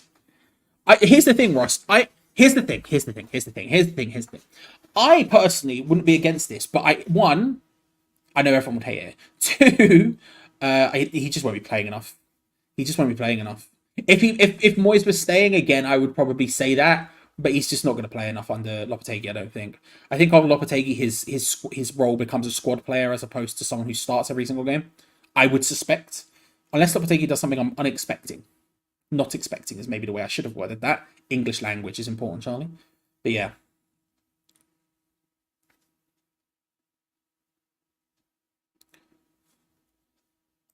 I don't remember, but it sounds right. I don't remember, but it sounds right. Big boot forward, looking for Adebayo. Can't get the control down. Emerson can come away with the ball. Pings it forward, looking for Antonio. Can't find him. Yeah, we've got to see some changes at halftime. I don't know what, and I'm not really certain what would help, but we need some changes at halftime. You guys are trash as Red Devils, mate. Welcome to the club. Welcome. See, Flynn Downs is another guy, right? See, here's a Flynn Downs similar situation to Kara with me, where I look at it and I go, Flynn Downs, nah, not for me, not good enough. Just we can sort of end it there. I think he in a different system, playing a different role. For example, when people say, "Oh, he should be the backup for Alvarez," like I'm so dead set against that. But if we're looking at a sort of 4-3-3 situation where we're pressing a bit more, passing around a bit more, then maybe he can come in as one of the eights or something like that. But again, if Lopetegui and Stuyven look at him and go, "Yeah, he could do something in our new system," fresh slate, we move again. Very similar to Karen with me for them. If you're not halftime, I think that's what I would do as well, Josh. I think I would probably bring on Casey. I think I would probably bring on Earthy. I don't know who for Earthy though. That's the thing. My problem with bringing on Earthy is I just don't know who for. I would bring on Casey, just because our centre backs are so bad. We might as well just change it. But yeah, I don't know who I would take off for Earthy. I would love to see him play. I just don't know who he would come on for. Paquetá, maybe he's furious for some reason. Would take Downs over Souček. In a system I believe Lopetegui will play, Downs would probably start over Souček as well for me as well. Right now, I think Souček is by far a better player, but in the system that we're going to play, I think that's probably makes more sense. But Flynn Downs is so defensively all over the shop that I don't know if I could trust him in the Alvarez role specifically. If he was next to Alvarez, it would be a much more. It'd be a different thing. It'd be a different thing for me.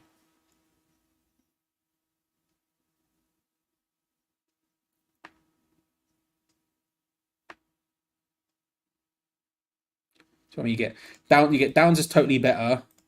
Downs is poor for the Prem. I'm far from convinced. I'm far from convinced about Flynn Downs, but different system, different guy. We'll see how it works out. Big free kick from Luton from deep. Goalkeeper booting it forward. Nods it down. Paquetá and Kudus just getting in each other's way. Mikel Antonio goes down off the ball. Mikel Antonio is all over the centre back. He's gone down off the ball. Mengi again. Him and we're literally on top of each other at one point, rolling around. Mikel Antonio back up, plays it across. It's not a bad cross, but it's over the top of Bowen, and Soufal can't get there either. Thomas Souček comes flying across, stops that. It's going to be a throw-in for Luton.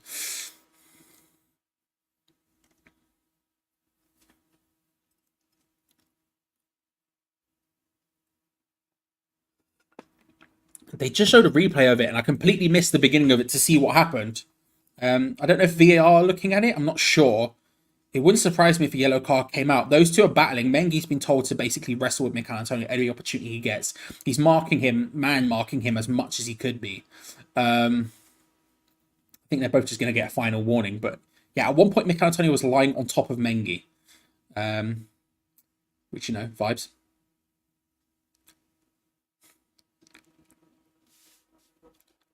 I don't know. All this Danny hate. I'm not here for it.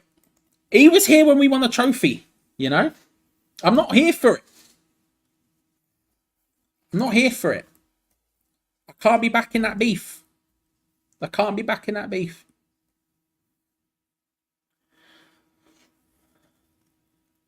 Zuma heads it down. He winced a little bit. I don't know if that was the terrible header he did to lose out to the throw-in or whether that was pain. I don't know, but he was wincing a second ago.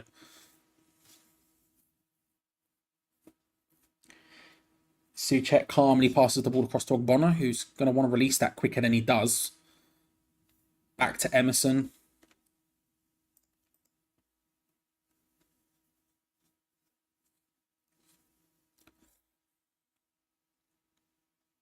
Downs, Calamity Phillips. I mean, neither. I mean, neither. Phillips ideally should work, but he's just... That guy's just done. That guy's just done out here. Whereas Flynn Downs is not done. Flynn Downs has a long and prosperous career ahead of him. It's just whether or not it's here or not. But he has a long and good career ahead of him.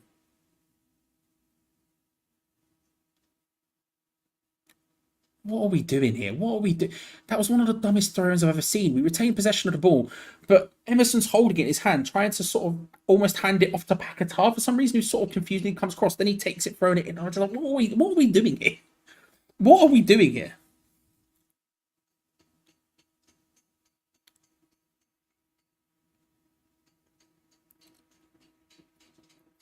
Areola plays it short to Sufal. To Bowen, who gets forced back.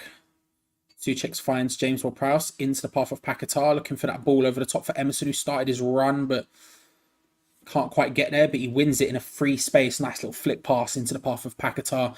Emerson was there for the comeback, doesn't find it. Instead, he has Jarrod Bowen try to flick it inwards towards Mikel Antonio. Couldn't quite get there. 5 minutes of added time is the time added on. We've got 4 minutes of that to play. West Ham fully in possession.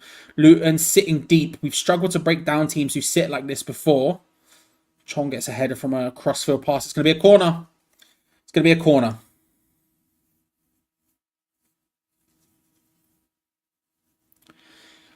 Joshua, see, here's the thing about tossing Adarabioyo, right? I'm a big fan of it. I would have loved him here.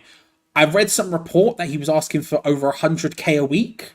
At that point, nah, G, you can go. Taken short, whipped in. Over the top, there's an opportunity. No one can capitalize. It's going to be a throw in instead. Far on the left hand side, Kurt Zouma asking for something. I would love him on. I would absolutely be a big fan of him coming here, but on 100 grand a week, that's just madness. That's just complete madness. Played in Kurt Zouma, yeah, maybe getting wrestled to the floor there. I don't know.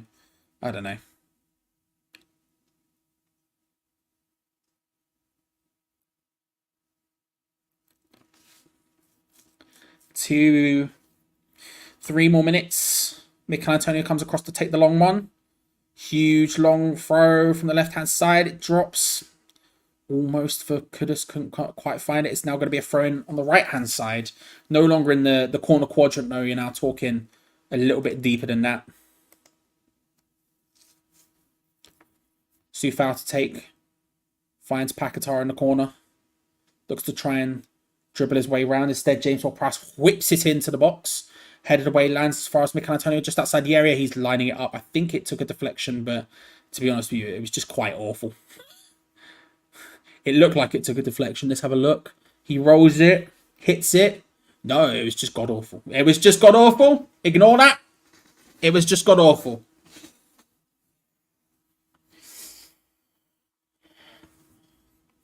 Two more minutes to go. My G, how are you? How are you? Did you get Clash at the Castle tickets?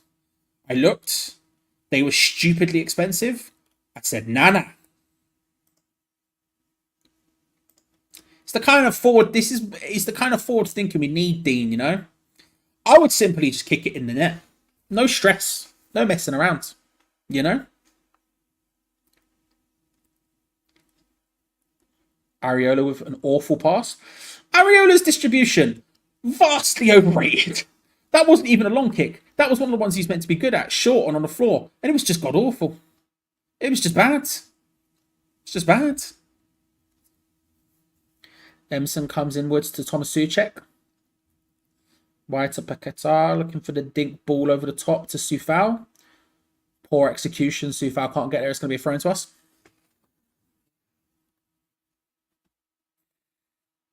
The dichotomy of Ray. No, they were too expensive. However, I am going to go all the way to Vegas for Mania. I'll tell you what, though. A Vegas Mania sounds like a grand old time, to be fair. Played across all in towards the back.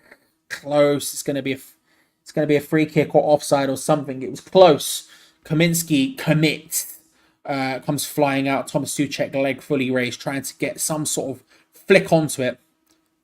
That Zamora. Dean, banging tune, that Zamora.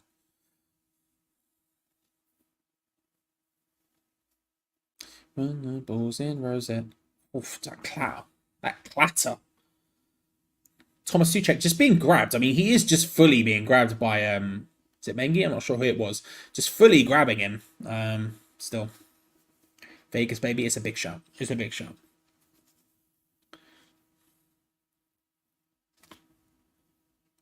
My G.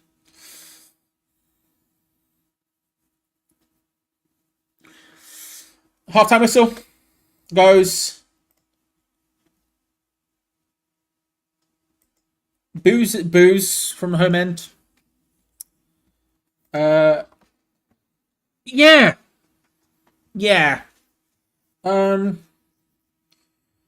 What do you even say?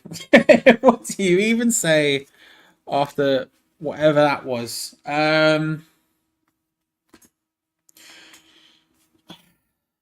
Look, I think it's fairly pathetic if I'm being honest about it. Not in the most solid terms, but when your defense is that bad, I recognize how difficult it can be to do literally anything when you're in a struggle situation like that. I mean, our defense is god awful. Kurt Zuma and Ogbonna at the back is just a huge liability. Emerson wants to commit going forward, but that's just giving them more space than I'm willing to really give them. But if I'm being honest, they're not really accepting it. And I think that's the thing that's most frustrating about it is it's Luton. It's Luton. And I don't mean that derogatorily to Luton, but you know, we're a side who were in a European semis, European finals, European quarters.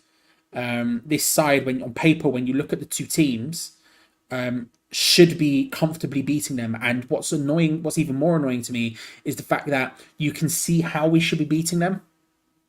When we press them, we can get those high turnovers, and that really causes them problems. They don't look comfortable passing around at the back. When they've sort of had to be back against the walls, they felt very uncomfortable, and it should be something we capitalize on and off. And again, I say it again because it does bear repeating. Our centre backs are so monumentally god awful that I can understand maybe a fear of limiting it once against counterattacks, because let's be honest, counterattack against Zuma and Ogbonna sounds like the worst, most terrifying thing in the world.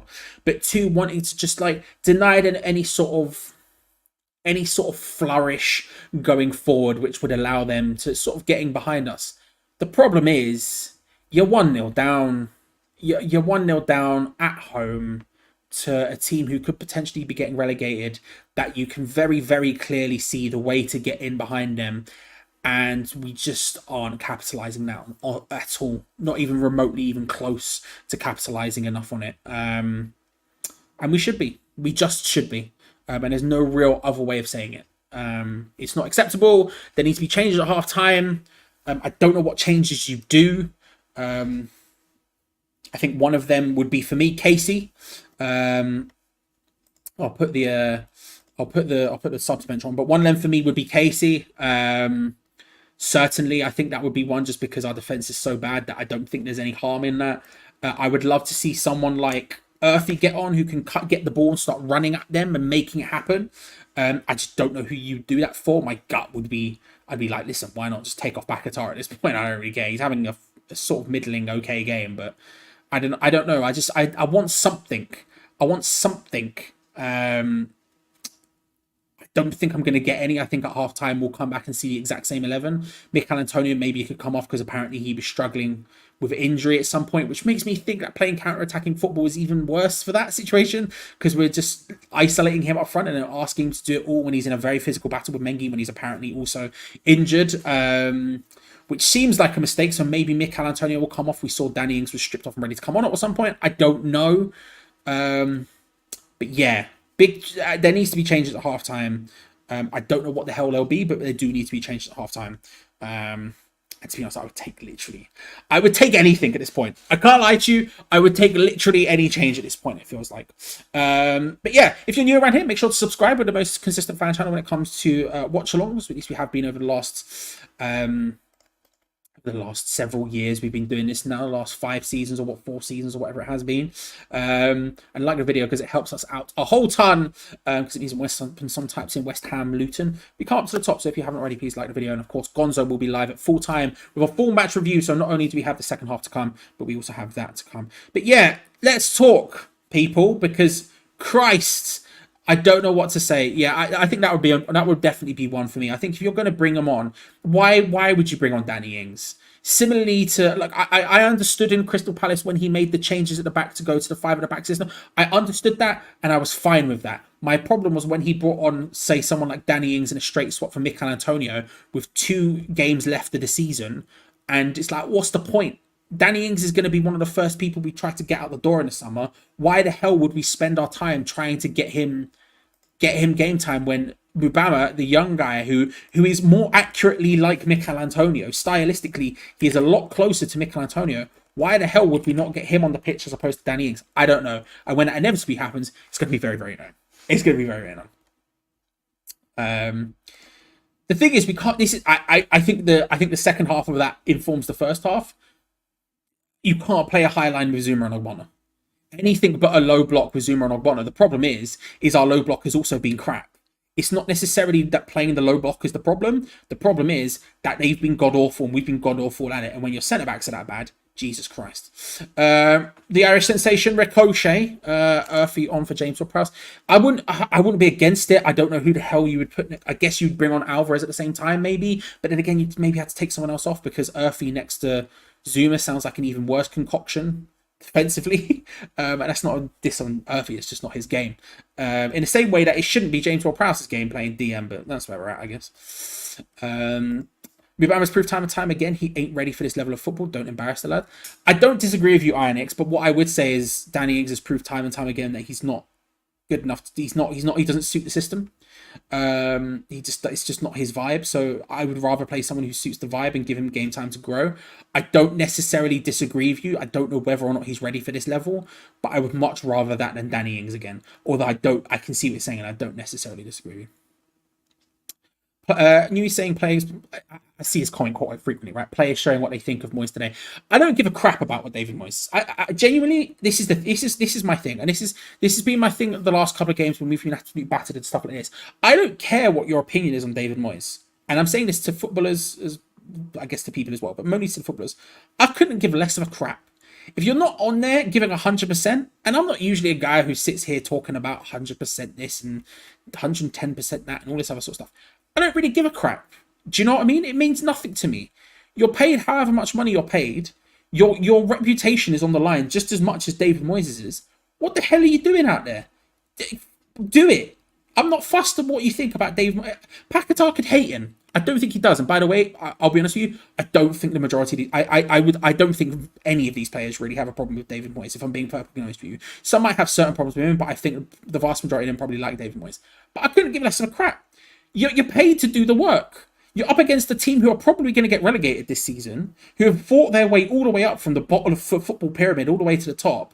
You're playing people who West Ham released years ago from their youth academy because they didn't think they were ever going to make it at this level. Bruv, do the work. Put it in. I'm not fussed about what you think about your manager. You do the thing. What are we doing here otherwise?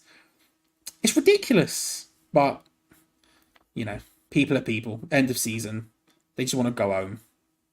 It is what it is. It is what it is. Is J-Lo there? I don't know, Ben. I would doubt it. But I don't know, just because they've made it very clear that he's not going to be announced until after the season finishes. It's probably he'll be watching at home, but I doubt he would be there. If I'm being honest about it, I doubt he would be there. But I did have that thought process, Ben. I did think about it. I was like, are we going to get a shot of him at some point in the stands or whatever? But I doubt it would happen. Moyes ain't hating the players, though. Is he setting them up in a way he has destroyed their confidence? Disagree on the confidence bit. I would say this. I don't care if he's helping or not. The system is the system. Most of these players have been bought to play that system. Most of these players have done incredible things within this system. And no, I'm not talking about the Europa Conference League win, although yes, that is one of them. I'm talking about even the first half of this season. We were absolutely lightning in this system. I don't care. It matters not to me if what their opinion is on David Moyes. You do the work, bruv. You do the work. My point is I think the bigger problem, and this is a criticism of David Moyes. I'm not going to get dragged into a Moyes in out debate now when he's already out the door. It seems pointless. But I think the David Moyes thing for me, his problem today is that he should have been able to Zuma and Ogbonna is a problem. Zuma and Ogbonna is a massive problem. But if Antonio is also injured, then that's another problem. And playing in a system that would maybe help Zuma and Ogbonna the most, especially if they're injured and just terrible, then you have to sacrifice certain things. And if that means having Mikel Antonio up front in a counter-attacking system, you can't if he's injured. There is a really big struggle between the two things there. And that's my big problem with Moyes today, is there is a direct dichotomy between the things he is trying to do and the things that we should be able to do given the people who are on the pitch that doesn't add up to me. And for example, bringing on Danny Ings for Mikel Antonio shows that there is no thought process there in that sense to try and solve that issue. And that's my bigger problem today. There are things I think I could criticize David Moyes for till the cows come home today. That's the big one for me. That's a huge, huge one for me. Similarly to playing James Ward-Prowse and Thomas Souček as a double pivot together. Like, I thought maybe at the beginning of the game, I'm thinking, do you know what? I don't know what their set pieces are like. Maybe they're terrible from conceding from set pieces. Maybe the thought process here is let's just bloody bombard them. Yeah, well, how's that gone? How many set pieces have we managed to win? It hasn't been that many. It hasn't been that many. Right, exactly that, M. Collingwood. Atlas is accurate as per. You know what I mean? I may disagree with my manager at work. I still do what they say. It's nonsense. The whole thing is nonsense. If we're being true and honest about it, the whole thing is nonsense. You know. But it's where we're at. And it's about how he changes it now. And whether he does, I doubt he will. Which is the most frustrating thing about it, is I doubt he will change it. But it's how you do it now. Now you're in this problem, you get yourself out of it. But I doubt he will.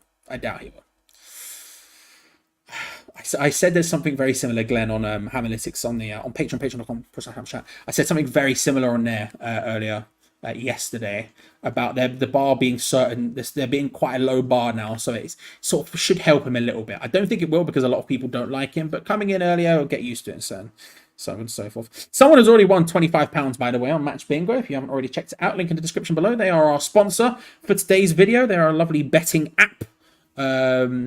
Which of course you need to be 18 plus to play because it does involve betting. It is money, but where you get bingo cards, which then tick off as they go. For example, all the purple ones are things that have happened. If you get one line, you get £25. If you get two lines, you get £50. If you get a full house on a card, you get £100. And there's a bonus pot for that as well. For example, all I need right now is Luton to make a second sub, and I have one line. Unfortunately, the 25 has already been claimed, but that will put me in good stead for two lines. There's some which are closer, like for example, we've won a corner.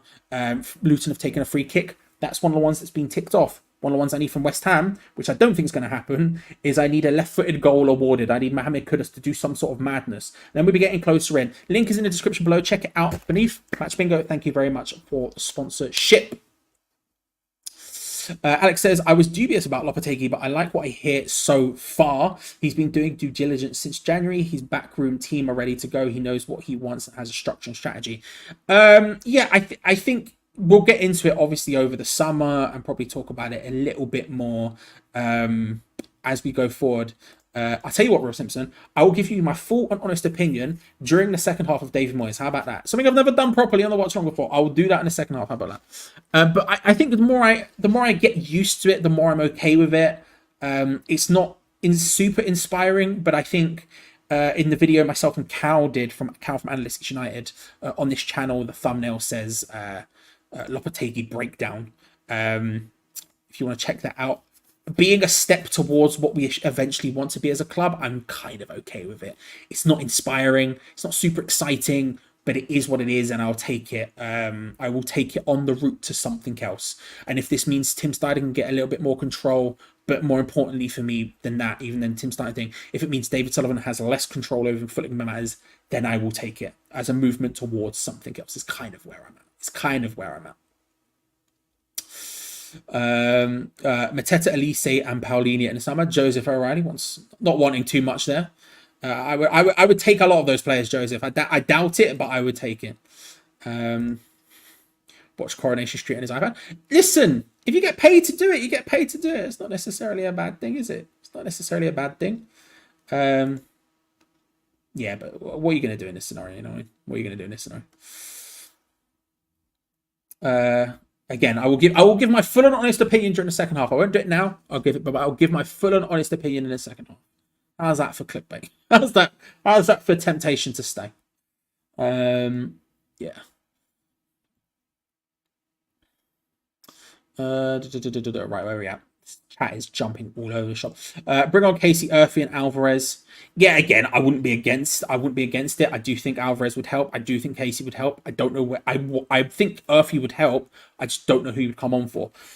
Brook Death Bonds. Who would you take off if you want?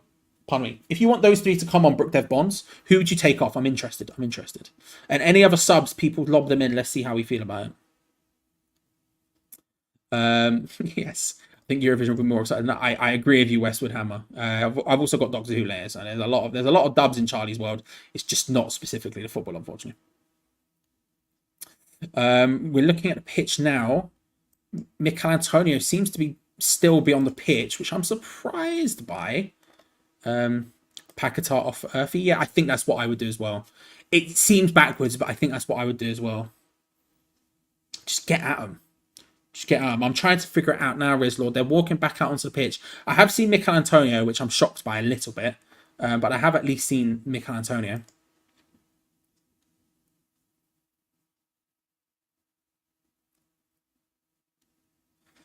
Teams are back out. I'm trying to see, is there anyone... I can't see any subs yet. But I haven't really been able to look at the team properly. Second half will be underway in just a few moments' time. If you haven't already, make sure to subscribe. We're the most consistent West Ham fan channel when it comes to watch-alongs. And make sure to like the video because it helps us out massively. Second half is now it's not underway. A little bit too quickly there. Now it's underway. Come on, you irons. Deploy the boys.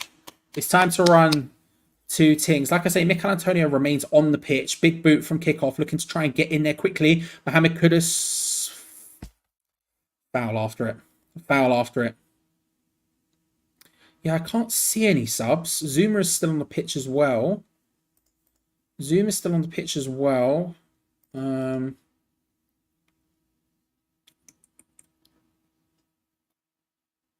Clark went down a bit emphatically there for my liking. I'm not going to lie to you. Went down a bit emphatically for my liking, but I don't think any subs. Was there any subs? Did anyone see anything? I didn't see any. No changes. Yeah, no subs for real. Okay, cool. Iggs is not on, Debbie. There were no subs at halftime, apparently. Not that I could see anywhere. And I don't think Luton made any either. They didn't bring it up anyway that I saw. I'm looking at a team running across the bottom of the screen. Yeah, I couldn't see any subs for either side at halftime. Surprising. I'll be honest with you. Very surprised by that. I'm not necessarily shocked. I don't know. Maybe I'm not surprised. Look to try and ping it forward, looking for Paquetá to steam down on that one.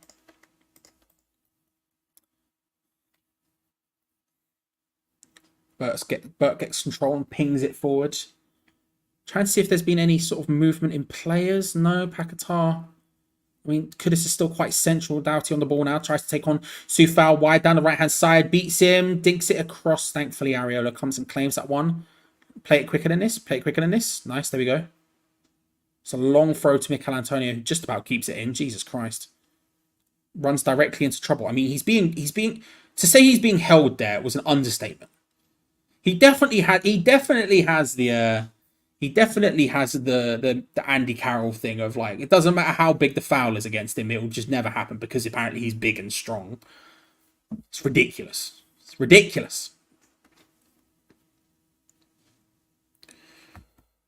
Big ball forward.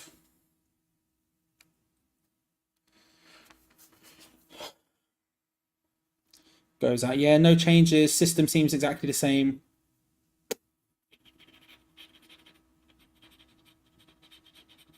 I can't say I'm surprised. I feel like I should be, but I can't say I am. It's bad, Finn. He gets absolutely destroyed every time, and it's just as well as. Okay, here's my honest opinion on David Moyes. Here it is, right? I will interrupt it whenever something happens, which is very rarely because David Moyes is in charge. And this is my truth. And if you've been around a long time on the watch-alongs, you'll know that there's been quite a few times where He is sort of the big talk of the town, the big talk of the watch along chat, and I just sort of avoid it and don't want to because it just doesn't feel right to talk about it. It doesn't feel like the right time because you're inspired by what's going on in front of you at that moment in the match, getting very angry about we're losing or getting very overexcited because we're winning or whatever. So I sort of avoided it. And I apologize to the people in chat that this is going to annoy. I do. West Ham are on the ball right now, trying to work it forwards. James Ward-Prowse plays a very slight through ball to Thomas Suchek without telling him, which is good to see. Am I? There's a couple of people saying Charlie's sad that David Moyes is leaving. Yeah, I am. If we're honest, I am. He's the best manager I have ever seen at West Ham. It sucks because Jesus Christ, it shows how bad West Ham have been during my entire lifetime. But outside of that, what is Bilic? And that's about it. Bells, by the way, we can call for it. I don't know if there are any, but I'd happily go and grab some. I'd happily go and have a look. If we vote for Bells, I'll go grab it. But I honestly don't know if we have any. Big ball forward, looking for Jarrod Bowen. Can't get the control. It bounces his hands. I think it shows how bad West Ham have been during my lifetime that I look at David Moyes and I'm like, he's the best manager I have ever seen. Listen, let's be real about it. I've supported West Ham my entire life. The time I started watching them week in, week out, you're talking the very, very early 2000s when we're basically getting relegated with a team that's way too good to get relegated. The rest of the time, you're talking Alan Pardew getting us to a final, coming up. That team was fun, but that collapsed inwards on itself. You have a long period there where we're just crap. Gianfranco Zola was quite fun, but was ultimately nowhere near good enough to be a manager at a Premier League club. Goes on to not really do it. You then have... you then get relegated again after eventually you end up with Avram Grant. That ends up going down. You have Allardyce, who does a job. I flipping hate him. I hate Allardyce. He seems like a guy who I'd enjoy being friends with in real life, but Jesus Christ, as a manager of our football club, I absolutely hated the guy. No time for Allardyce at all. Did his job, but Jesus Christ, no. You have Bilic, who gave me the best season pre-David Moyes I'd ever seen. That last season at Upton Park. And then, Pellegrini, who was... Bro, Mikel Antonio is being absolutely manhandled here. Just a long ball at him, and Mengi's all over him. At some point, are you going to give him a yellow card? Because he was just like basically... He was gripsing him up more than Undertaker hitting a last ride on someone. That was wild. That was wild. So frankly, he's the best in my lifetime. And so am I sad to see him go? Yeah, I am. It sucks, but it's true. I am. I didn't want it to end in the way it has ended. Is it time for him to move on? Because there's two questions at play. It's like, what do you think of David Moyes? And then what do you think of the situation right now? It's the right time for him to move on, unfortunately. It sucks, but I feel like we haven't been able to transition out of what we need to transition out of. And that's a shame. That's a shame. Because he's given me some of the best things I've ever seen. Corner comes in, headed straight away from Luton. He's given me and Chong looking to try and counter-attack, gets around Soufal like he's not even there. It's a good counter-attacking opportunity for Chong. His hair looks great in the breeze. Takes on Emerson, beats him as well. Emerson takes him down. That's going to be a yellow card. That's going to be a yellow card. Emerson's saying no, but it's straight away. Easy yellow card for Emerson there. Good counter-attacking opportunity for Chong there. Just went flying down the wing. There wasn't anyone really with him. He didn't really have anything else to do. And Emerson's saying he desperately didn't do anything. Emerson alongside him. Yeah, it's a dive. If we're being honest, it's a dive. It's a dive, if we're being frank about it. He does really well, Chong, and I don't necessarily blame him, but Emerson with the tiniest of touches, like here, and he goes flying down. But Chong absolutely did both Emerson and Soufal. And I didn't want it to end in the way it has unfortunately ended, but it's time for him to move on. We've tried to transition out of pure Moyes ball into something else. It started last season when we tried to change our system and our tactics, and we bought a lot of players like Skamaka, and that went horrendously wrong to the point where we were in relegation form, so we had to change it. We had to change it up and go a little bit back to that Moyes ball basics. And this year, again, we're caught somewhere in this middle ground where it's not quite the purest Moyes ball we saw when he first came back into something more. And it's not good. It's not good enough. And he can't, and it doesn't feel like he's good enough to make that change, unfortunately. Played in, headed away from the free kick. Areola flaps, loses out. It almost drops for two there, but a foul. And Osho and Areola are squaring up to each other massively here. Ogbono was trying desperately to drag Osho away as Zuma pushes Areola away. And there was a moment there where I've never seen Areola that angry. He was on it. Ball gets played in from Doherty from the free kick. Thomas Souček gets his head onto it. It bounces up. Areola, he gets very angry at Osho. Osho just sort of hanging around him, sort of arms sort of raised all over the shop, and he was furious at him. But yeah, I just don't think, unfortunately, David Moyes has been able to make that transition that he needs to do. And I think us as a football club are at a time where we want that transition to happen. And that means he has to go, unfortunately. And it sucks because he is, like I say, I think in the opposite of Sam Allardyce. I hate Sam Allardyce as a manager, but I would probably get on quite well with him personally. I get the sense I would not get on very well with David Moyes personally. I don't particularly like a lot of the things he does and says. But as a manager, it's a different kettle of fish. Jarrod Bowen on the board, wide down the right-hand side, getting into a good position, charges into the area, pulled across, save. Good shot with the foot. James Ward-Prowse hits it!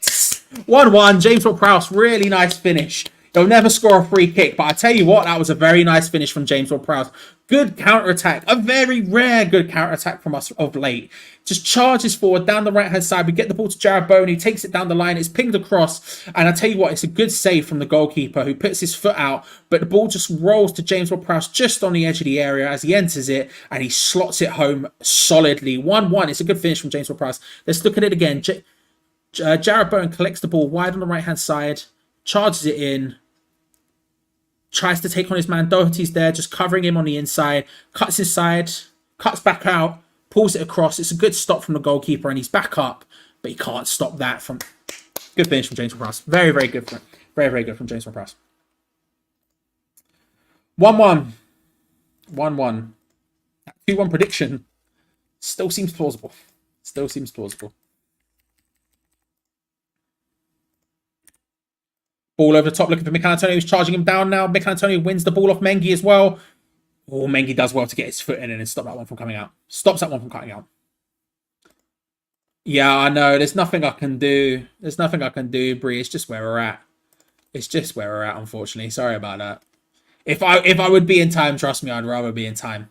But yeah. So that's my full and honest opinion of David Moyes. I love him for what he's done for West Ham, and I wish. And look, ideally, I wouldn't even, if you said to me he'd stay for another year, I'd be like, yeah, sure. But realistically, what we would need if we were to stay another year is we'd have to go back to that basic, pure David Moyes ball. And that doesn't suit the likes of Paquetá, and it doesn't suit us as a football club right now. We don't have the want or the need to go back to that style of football. And so realistically, it would be a bad idea. So we definitely shouldn't do that, and we should move on. Adebayo does well. I tell you what. Zuma manages to stop it. Zuma, fair play, Kurt Zuma. He's done madness. He's done well there. He's done well there. I think he might be a broken human being who can't play football anymore, but he's done well there. 1v1 up against Adebayo, who seemed to have him on ice. He was like Bambi on ice, sort of falling all over the shop. He comes across. He's way too far forward. Basically plays him on side, but then just shuffles him across to his right-hand side, and then just nice stopping, just sliding in, getting his foot in the way, and manages to get the ball away in the end. Fair play to him. But yeah, it's time to move on. It's time to move on. Is Lopetegui the guy to do that? He's, as I said in the video with Cal, certainly wouldn't be my first choice. Honestly, wouldn't be in my top 3 choices. It's a step in the direction that we want to be as a football club. But we have much bigger problems than David Moyes at this football club. We have much bigger problems than what Lopetegui will end up being at this football club. The big problems here are David Sullivan. And until David Sullivan leaves or relinquishes the control he has over the footballing side of this football club to people who actually know what they're doing, we will never be where we can be or where we should be as a football club. Sucks, but it's true. Sucks, but it's true. Anyway, ball gets played forward to Mikel Antonio. Controls it down.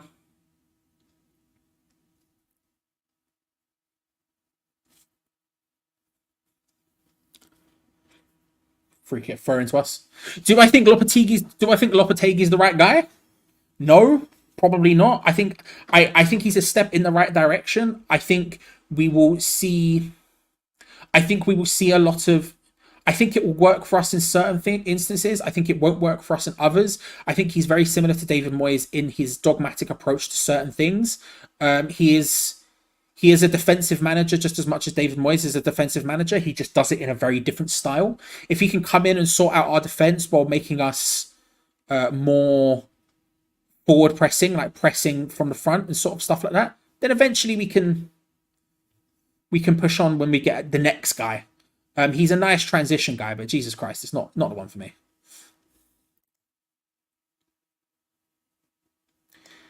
David Moyes has been given the same financial backing as every other manager in the Premier League. It's just the way it goes. Ball over top. Ooh, Jarrod Bowen almost smashed. Oh, Jarrod Bowen almost. I tell you what, Luton at the back are sus. They are sus. Nice ball in from I don't know who it was to play it into Jarrod Bowen. It doesn't quite work, and then the header back from Doughty to Kaminsky just ends up having Jarrod Bowen just nipping in there to try and nod it on, but can't quite get there. It's close. We can get this. We can get this. We can still win this game. We shouldn't like the amount Luton have been able to play in this game. We should not be able to get back into this game. And it's mildly disgraceful that we are, but we can 100% still win this game. Yeah, David Moyes has received the same amount of financial backing as anyone else in the Premier League. That's just the way money goes at this point. We've our net spend and our wages are 8th, 9th in the Premier League, which is exactly where we have been for the last 3 seasons. So we've performed about as well as we'd expect to be, plus winning in Europe. So, you know. Mikel Antonio picks it up again. Dodginess from Luton out wide to Lucas Paquetá. That's a terrible pass. That's a god-awful pass.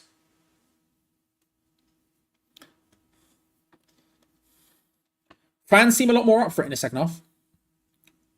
Played in. Mikel Antonio gets his head onto it. Save from Kaminsky.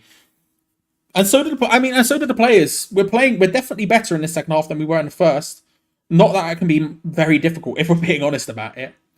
It can't be much more different. But yeah, I want us to win. I mean, last home game of the season, I want us to the 60,000. I mean, I don't think it's 60,000 there today, to be fair, but I want however many people are there today to enjoy the final home game of the season before going into the summer and refresh with a new manager and new players and all that sort of stuff. And it's there for the taking. We just need to step up a little bit. Emerson plays the ball out to Kudus, takes on his man, twines him up seriously, dinks it back across. Mikel Antonio's there, head onto it. Kaminsky with a great save. Jarrod Bowen follows up onto it and hits the side netting. Hits the side netting.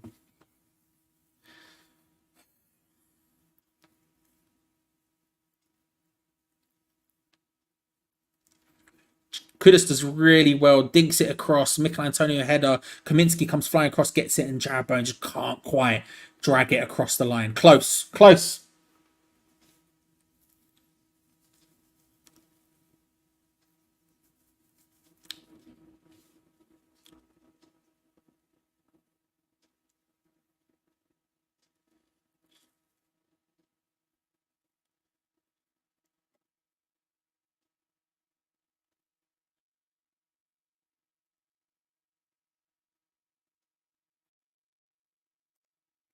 The banger. As a banger agent. Moyes realised he got his best results from an empty stadium and has been doing his best at empty stadiums ever since. It's a banger.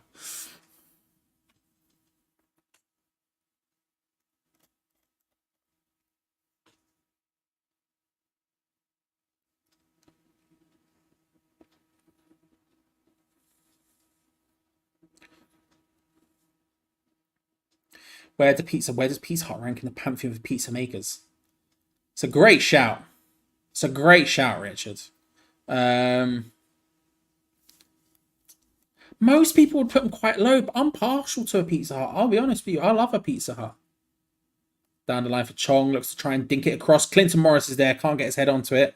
Emerson just about stopping it. And then the follow-up shot is wild. From Onyedema.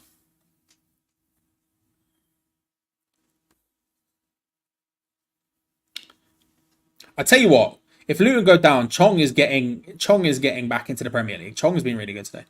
But yeah, I'm here for Pizza Hut. I feel like it gets a bad rap. I feel like it hits a bad rap. You know? Still your wildest opinion, Dean. Still your wildest opinion.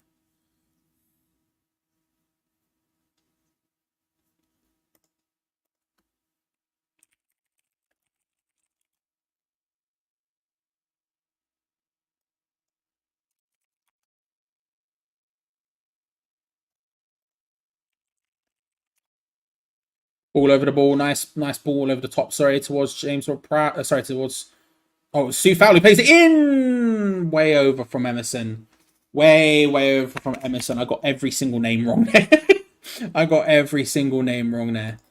Big ball out wide to Sue Fowler, who controls it down nicely. Plays it across. Jared Bowen's there in front of it. Can't quite get there. And Emerson, who is somehow in that position. I still don't know entirely how he's coming in, why he's there. But deflects, at least. So we're going to get a corner. But, man...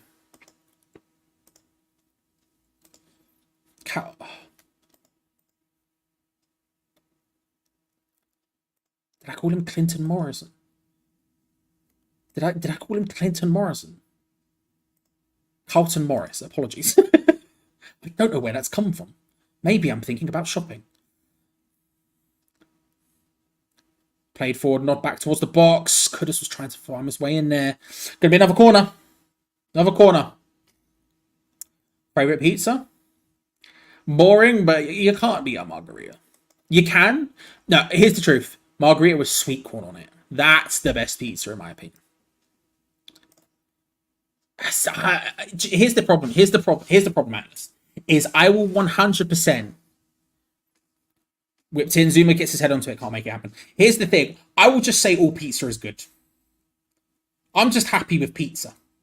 So Pizza Express, yeah, man. Yeah, let's go. Let's go. You know? There you go. Thank you very much, Richard. I'm here for it. I can agree with that. I can agree with that. Played in, headed away. I can agree with that.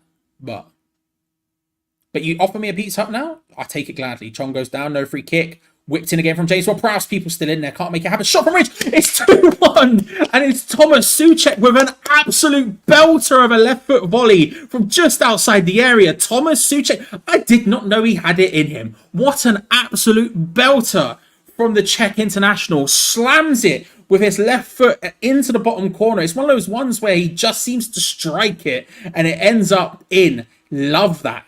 Absolutely love that. Thomas Souček. What a man. What a man. Souček only scores bangers. We get to see that helicopter one last time this season. The cross comes in, bounces around a little bit. Chong tries to hit the counter-attack. Goes down, I would argue, too easily on Soufal. Ball comes in, bounces back out. Thomas Souček. What a sweet volley. Soufal's whipped in, headed away, and... Oh. Don't get... Listen.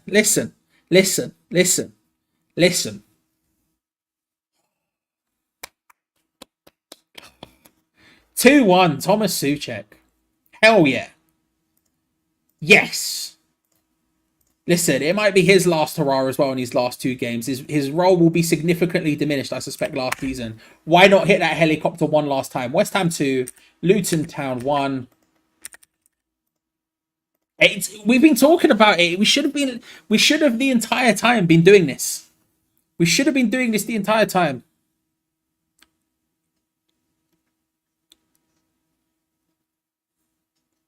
As much as I wanted the changes at halftime, at least we've had a change in attitude from the players. They've stepped up a gear in the second half. I still want us to make some changes, but at least we've seen a change in the attitude from players. That's a big thing. That's a big thing. Listen. Here's the thing, Amma. Here's the thing. I might think it's right to move on from David Moyes.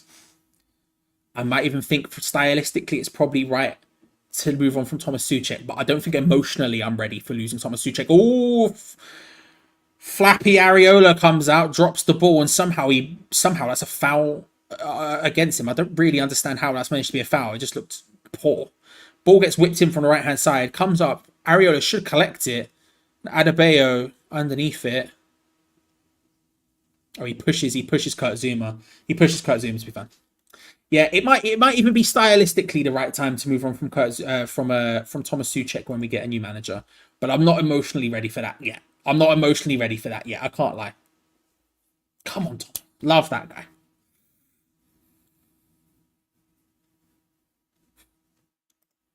It's gonna be some wild room. To be honest with you, I doubt he's even in the stadium. I said this at halftime, but I doubt he's even in the stadium. I can't imagine he is.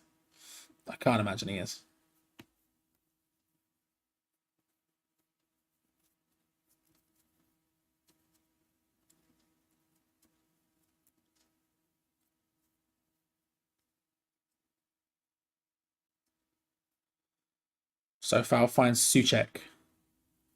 Nice pass into Ward-Prowse. The idea of the through ball towards Jared Bowen was nice, but it was too far ahead of him. Doesn't come close.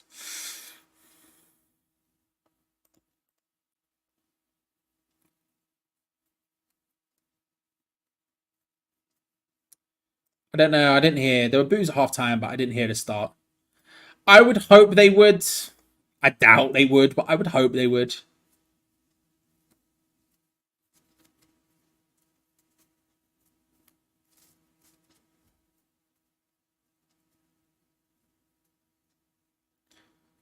Jared Bowen nips in, collects the ball. Played back to Areola. Snuck in the laundry basket. Yeah. This. Imagine it. Imagine it. That's the only way I will accept that being a rumour. Is if he did it via laundry basket. Shot from range from Jared Bowen. Takes the deflection. Kudus almost manages to nip in there, but can't. And Kaminsky collects the ball calmly. Or like, if not a laundry basket, then one of those trays you see in fancy hotels where they push them along and you can hide underneath the like white cover that's over it. And it has one of those like, and then it has one of those like dome, I don't know what they're called, the platter dome things, the like silver dome things that you lift up and there's a platter, but except you lift it up and it's Lopetegui and he's underneath. He's like, boys, listen up. That's the only way I'll accept those rumours. Big ball across to Clinton Morrison. Why not at this point? Paquetá battling for it. Does well. Finds Mohamed Kudus. Mohamed Kudus finds the ball more like trying to charge away. Drips in his man with a couple of step overs. Finds Jared Bowen. The 4 men are forward. They've got more white shirts back than we do claret shirts, but across to Kudus is a great opportunity. Kudus! And he has just missed a golden opportunity. How? That's not 3-1. I will never know. That's the best opportunity he's going to get. It's probably the best opportunity he's had all season. Jared Bowen striding forward with the ball on the right, cuts inside, finds Kudus, who has time to control it, take 2 touches in the box, basically on the penalty spot, and hits the outside of the post. Unreal. How has he missed that? Oh, he did a washing machine. Yeah. Boys, we're going to the laundry room. No reason.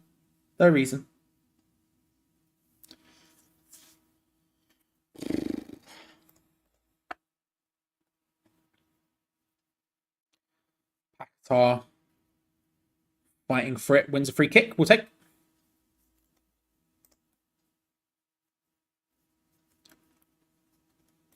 It's been Lopetegui all along. What if he takes off a Moyes mask to reveal it is David Moyes? You know, there's a Lemon Demon song, Mask of Your Own Face. Mask of My Own Face, sorry. You know? Wear it, no, I can't remember the lyrics. Something like wearing it knowing that I'm secretly knowing I'm the one they hate. And at the big finale, I would tear my face away. You know? Kudus cuts outside, tries to put it across. Do well to stop that from being a corner. Reece Burke dives in. Oh no, apparently went out for a corner. Okay, scratch that. He didn't do his best. Scratch that. He didn't do well. He failed. And we should all admonish him such. Fail. I haven't been checking my match bingo. I just realised. Thomas Suchek scored with a left foot. I just realised all of a sudden. I just heard the words George Earthy. I think George Earthy might be about to come on, which will be fun and exciting. Corner's going to come in. It's going to be James Ward-Prowse to take it from the left-hand side. In swinger, we've got every man, it seems, in that near post area. Back towards Ogbonna. Can't quite find it. Emerson nods it back somewhere. Oh, so foul with a shot from range. You'd love to see it. Didn't quite work out.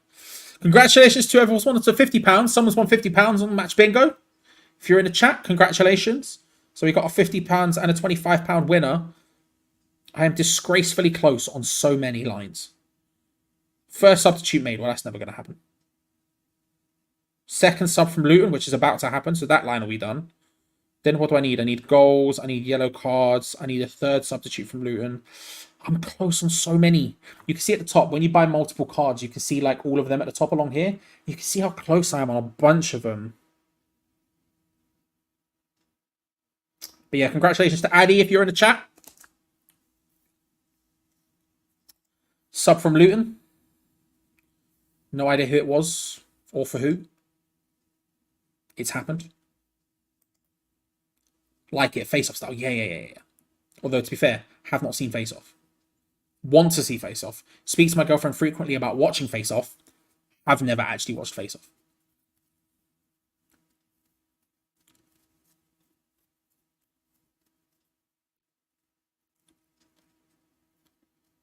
Kurt Zuma nips in from behind.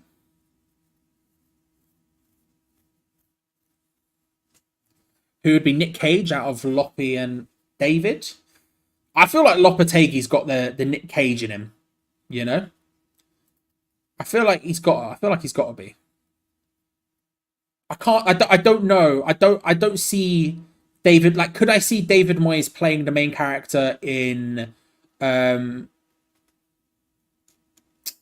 what's that Nick Cage film? The one when they're in the prison plane in the sky.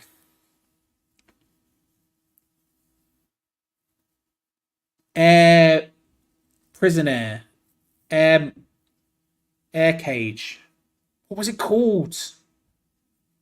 What was it? Con Air. Thank you, Richard. Con Air. Could I see David Moyes playing the main character in Con Air? No. But could I see Lopetegui? More than David Moyes. George Earphy is about to come on. For Michael Antonio. Michael Antonio off. Earthy on. Suspect that would mean Jared Bowen goes up front. Kudus goes on the right. Paquetá's probably on the left and Earthy down the middle, or Earthy the other one. Who was the other guy? Who was the what was the, hang on. Let's go to Sofa Score.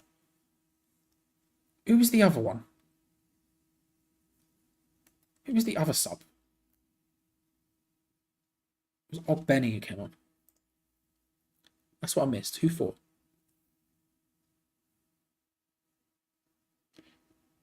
Here.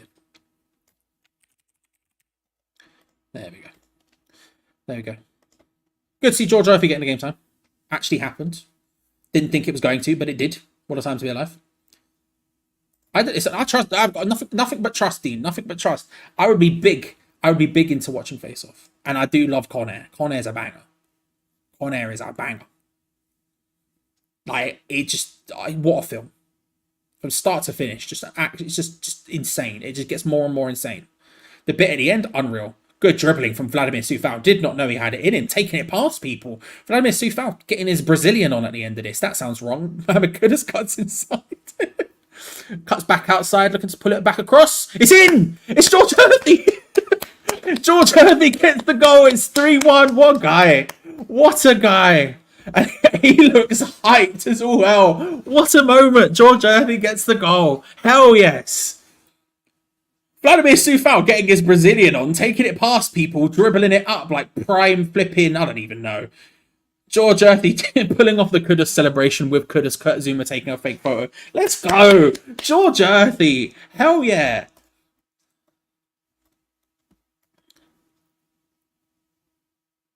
Everyone is so hyped for him as well. Kurt Zuma hyping up the crowd. Literally every one of the players is coming across and hugging him. Yeah, man, football's good. Do you know what I mean? Football's good as George Earthy grabs the badge. Let's look at the replay again. Good control from Soufal, who then takes it past two men somehow. Don't know how he's managed to do it. Maybe runs it a little bit too far, but for some reason isn't tackled. Lays it short to Mohamed Kudus, who tries to cut inside, then cuts back out again, drags it straight to the line. Something we don't do. Earthy makes great movement into beautiful position, and then it's pulled back from Mohamed Kudus. We never do that. We never hit the line and then hit those close, low pullbacks. It's always crosses, and we hit the line, pull it back, and Earthy's made the beautiful positioning, runs around the front of, I think it's Menki, and gets the touch. Hell yes. What a time to be alive. And oh my God, he looks so hyped as well. Man, that's sick. That's so sick. Judas, thank you very much for the £5, my trustworthy friend. That's very, very kind of you. I'll have to change the scoreline as well. I'm so happy for him. Look, it sucks for Luton, but I mean, thank you, Judas. I'll be putting your name in the thing. Hang on. But yeah, scenes.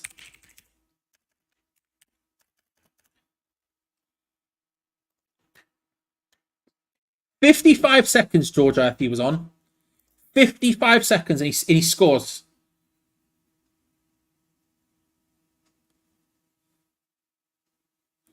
Hell yeah. Matt, I'm just happy. I'm just happy for him, you know what I mean? Good times. Comes on, gets his goal, especially after last time having to go off with the big injury and all that. Sick. Matt, good to see you. Hope you are. It's just good. Right, I need to calm down a little bit because I'm a bit too excited. I'm a bit too happy for George Earthy right now. I need to chill out. Happily, my 2-1 prediction is wrong. We'll take that. I only thought we'd score 2. We're getting close. We're getting ever so closer. Slowly but surely, the inextricable march towards 5-2. Earthy pushing the Luton centre backs, charging after him, doesn't quite work. Big ball pinged forward from Luton. It's a nice crossfield diag. Somehow manages to get control of Ogbene after pressure from the linesman. It felt like at one point. I tell you what, that's a good tackle from Emerson. That's a very nice tackle from Emerson. Lucas Paquetá back to him with the outside of his boot. Sorry, the back heel even. And they start passing it around very dangerously. Little passing triangles in the corner. In the corner quadrant, James Ward-Prowse, Emerson and Paquetá always coming from the... Ole always coming from the crowd as each pass is there. Sufal flops it after that unbelievable run. It's all his skill used up for the year. And it goes out for a corner. Eltel, bring yourself back down to earth. He's solid. Yeah, fair. Fair.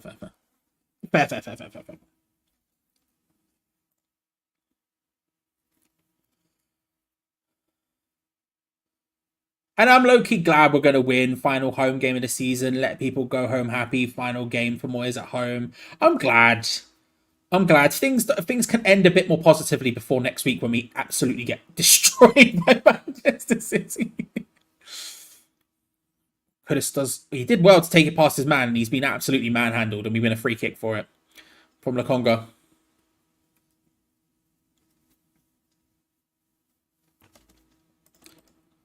We even got to see a youth player come on and score. Times of good. Football's good. Football's good. Danny Ings is coming on. Well, it was fun while it lasted.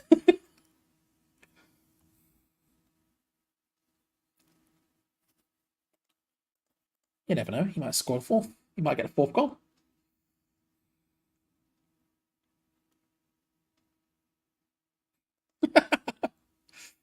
Yeah, let's only talk about today and nothing else ever again. You know what I mean? Let's start our revisionist history now, shall we? You know? I'm here for it. Why not? Earthy getting involved with Paquetá and Souček and Emerson, passing it around. Emerson on the touchline, plays it back to Paquetá, in towards George Earthy. Just passing around calmly here. This has the feeling of a European game at this point. It might be because there's a youth player on the pitch, but it has a feeling of one of those late stage European games where we've figured it out and we're on top of it and we're just better than the opposition and we're just making it happen. You know, Paquetá looks to try and pass it in, and I feel bad because, like I say, I want Luton to stay up, but at the same time, yeah, from what I've read, he's got an 85 million release clause next summer, Jennifer, as opposed to this summer coming up. So. Good tackle from Ogbonna.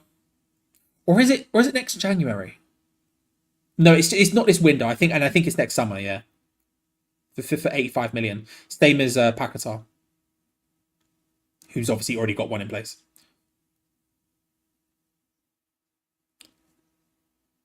Yeah, not seeing him at all is a bit of a surprise, Abel. I can't lie. I would have thought he would have played today. Well, I would have thought he would have started, but not having him come on at all is a bit surprising. But then again, we've got Danny Ings coming on, so God knows. Corner to Luton. Right-hand side. Going to be an in-swinger from Doherty. Played in, punched away from Areola.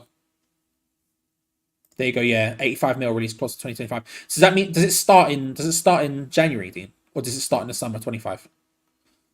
Oh, he always nip him around the back and Areola just about manages to stop it with his knees. Thank you, Andrew, very kindly.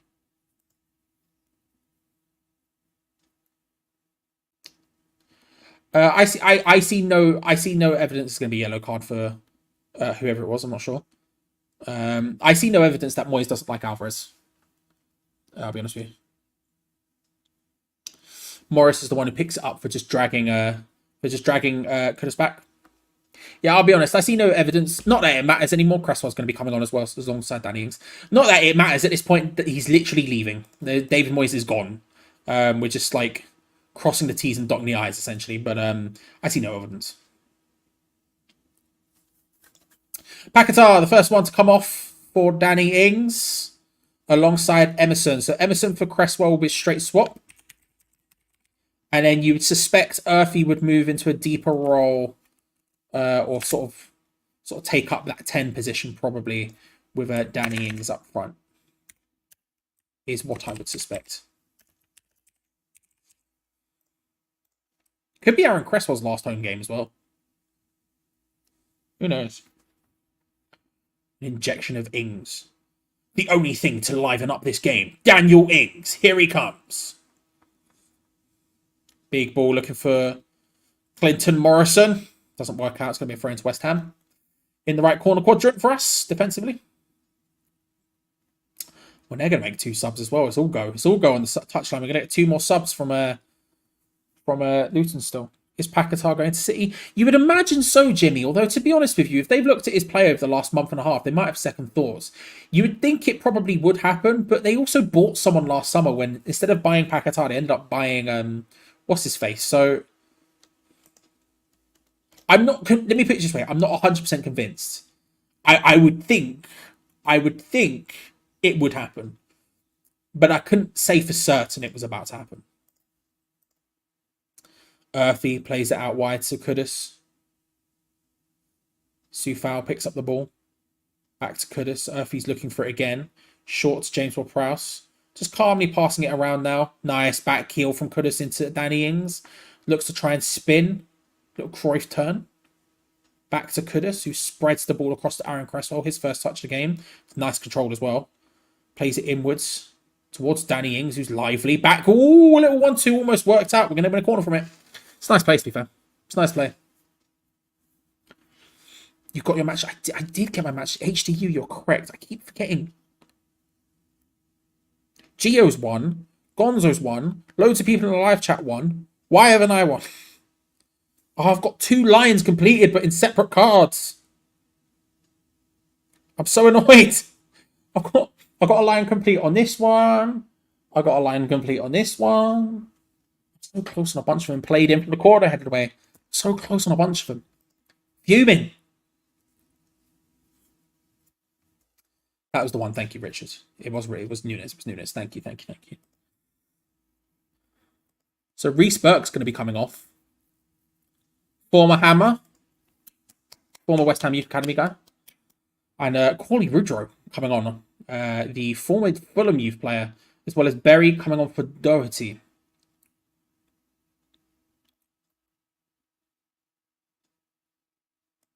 As they change formation, I think. Got no idea what the team looks like right now in terms of formation, but Woodrow is a striker, I think. At least he was when he was a kid. I don't know. I think he's a striker, come winger still. But yeah. Yeah, same. Sucks. I do, Jimmy. A-Top Lads. I'm going to be streaming on it at some point tomorrow. I don't know what time yet. I want to do 3 o'clock, potentially, same time as this game kicks off, maybe. I'll have a look at what time the football matches are on and probably plan around that. But I do, A-Top Lad, I will be streaming on it tomorrow, and I'm going to be streaming on it a lot more often and doing videos on it a lot more often now. Now the season's going to be over. So A-Top Lad, subscribe if you haven't already. Thank you, everyone. And obviously to Chat. But yeah, I agree with Cresswell. I love Aaron Cresswell. Again, it's one of those ones where I think he's just done, unfortunately. Like Ogbonna, I love Ogbonna as well, but he's just done, unfortunately. It just is what it is. Yes. Although maybe not soon. Who knows?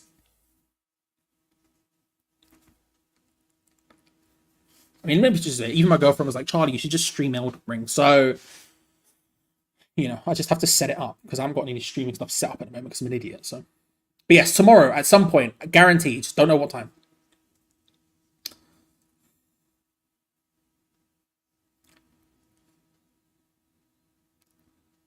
Or injury for Luton. Referee blows the whistle a bunch of times to try and get someone in. I think it was a head injury.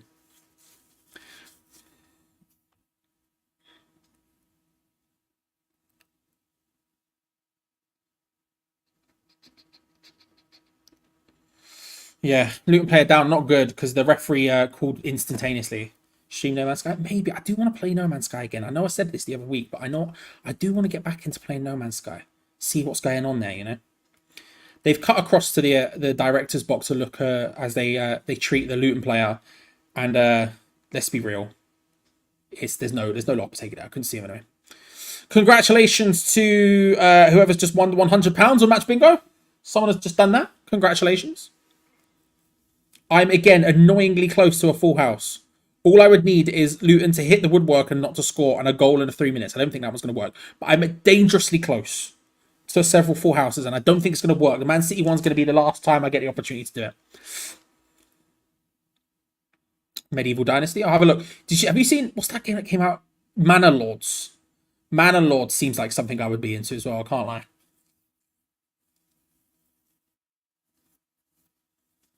Big boot forward, Route 1 stuff from Luton. Wins a corner.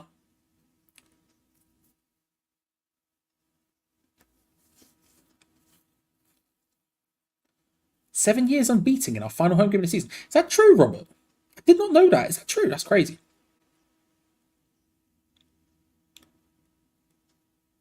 Whipped across, headed away. Earthy charging after it to try and get in.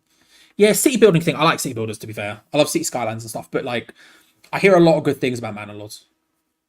Animal Well as well. I've got that on my PlayStation 5. I just haven't played it yet. Kudus does really well to take it past a couple of men, loses out on it in the end. If he tries to nip in and get the ball away, it's going to be a free kick against him there. Loaded up Skyrim this morning, level 95. Jesus Christ. I never finished... Skyrim was always bad for me because spiders. But me and my friends did a series a couple of years ago where we were streaming it, but my friend who was controlling it was blindfolded, and me and my other friend Adam on Sometimes Video Games, the channel Sometimes Video Games, we would tell him what to do and where to go. Maybe the least productive way to play Skyrim ever, but it was fun. So, and that's the only way I've seen really Skyrim to most of the end. Bowen picks up the ball wide on the left hand side, looks to take on his man. Goes down. It's going to be a throw in or a free kick. I'm not sure. One or two. Yeah, blindfolded. It was a long couple of months. Ooh, is Medieval Dynasty City put? I need to hang on. I'm going to write this down because I will forget. Medieval.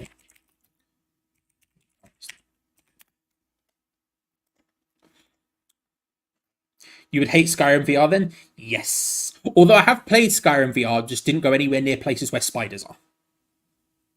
Got mod that changed spiders into wolves. Yeah, I did the same thing for a while. Free kick to us. Sufal goes down. 6 minutes of added time. We've got 4 and a bit to go. Like I said, I will be live at some point on my channel tomorrow, streaming something. I don't know what. Casey's coming on as well now. We're getting all the youth players. At some point, I don't know what. So subscribe to ATOP Lad if you're interested. I don't know when it will pop up at some point. I'll tweet about it as well on my Twitter account, ATOP Lad. Ogbonna coming off. This is probably the last time we're ever going to see Ogbonna as well. He claps the crowd. He touches the grass. It's probably the last time we're ever going to see him. What a man. What an absolute man. And on comes Casey for a bit of changing of the guard, little torch passing moment. Angelo Ogbonna, what a beautiful man. The Dome himself. Unreal man. Servant for the club of just a proportion that's just very, very rarely seen in modern football. We spoke about it with... ball gets... Ooh, we almost got fourth there. Ball came across quickly. It didn't quite work out. We spoke about it with Mark Noble at the time. And a little bit, I think we should speak about it with Cresswell if he goes to Summer and Ogbonna as well. Like, they've been here for such a long time, and that's something you just don't see that often in football. And he might be broken. He might be broken. I will do. Follow me on Twitter as well, everyone, if you want to see, because I'm sure I'll tweet about it. He might be broken in the same way that Cresswell's legs have just gone, but, like, I still love the guy. I still love him, you know? That big shiny dome of Angelo Ogbona's. I don't know where he goes, but I could not wish him more well. Just have him here always. Just I don't even know if coaching style, just like ambassador. I just want him around. Kudus does really well to take past two and hits it.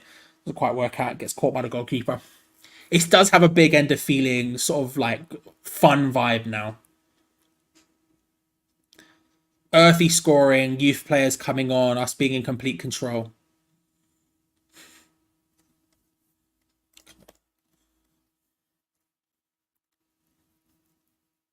Carlton Morris plays the ball in.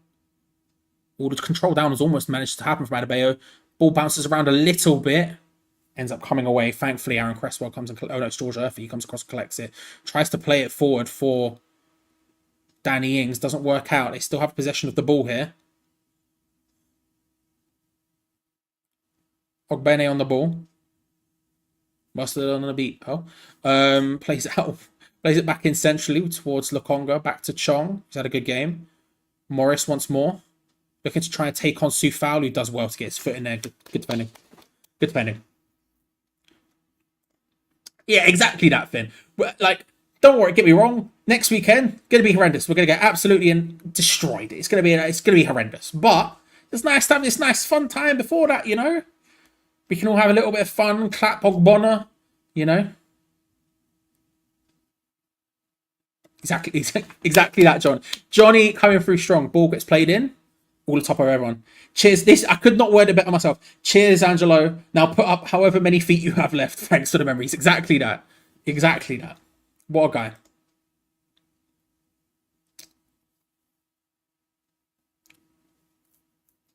Ooh.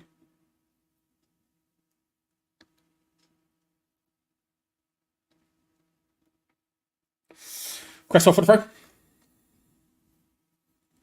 Deep in the corner quadrant, right by the flag. Nice little 1-2s there with James Ward-Prowse, who looks up and then tries to hit that crossfield diag. Falls as he does it, but Vladimir Soufal is just looks like he's just gonna punt it. He, for some reason, hesitates a couple of times, but ball gets played into Kudus. Nice control. Good stuff from Mohamed Kudus. Decides to pass it backwards anyway.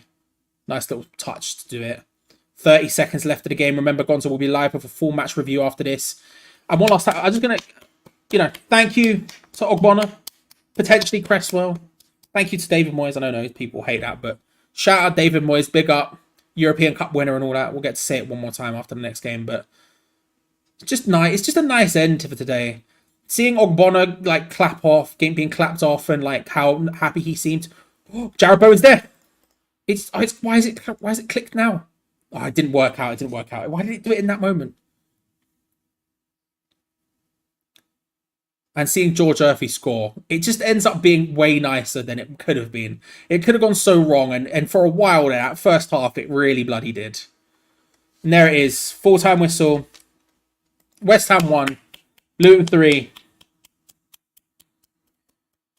Shout out to Angelo Ogbonna, last home game he's probably ever going to play. Shout out to Aaron Cresswell, probably the last home he's ever going to play. Shout out to George Earthy getting the goal. Shout out to David Moyes, last home game he's going to have for West Ham as manager, obviously. It leaves Luton in... I mean, Luton are essentially relegated at this point. Nottingham Forest are just above them with 3 points. With 3 points ahead, but the goal difference is so significantly different that it looks like they're about to be down. Burnley are relegated. Sheffield United are relegated. But Gonzo will be live in a few moments' time on this very channel. So if you haven't already, make sure to subscribe, like the video, because it helps us out massively. Let me grab the link for you for the live match review. Shout out to the subs now getting involved with celebrating with George Earthy. I shall spam it in the chat for you. Click on this link, head on over to the live match review, which will happen in a few moments' time with Gonzo. Like that video with Gonzo because it will help him out massively. Head on over to there. But thank you very much, everyone, for watching. One more watch along left of the season.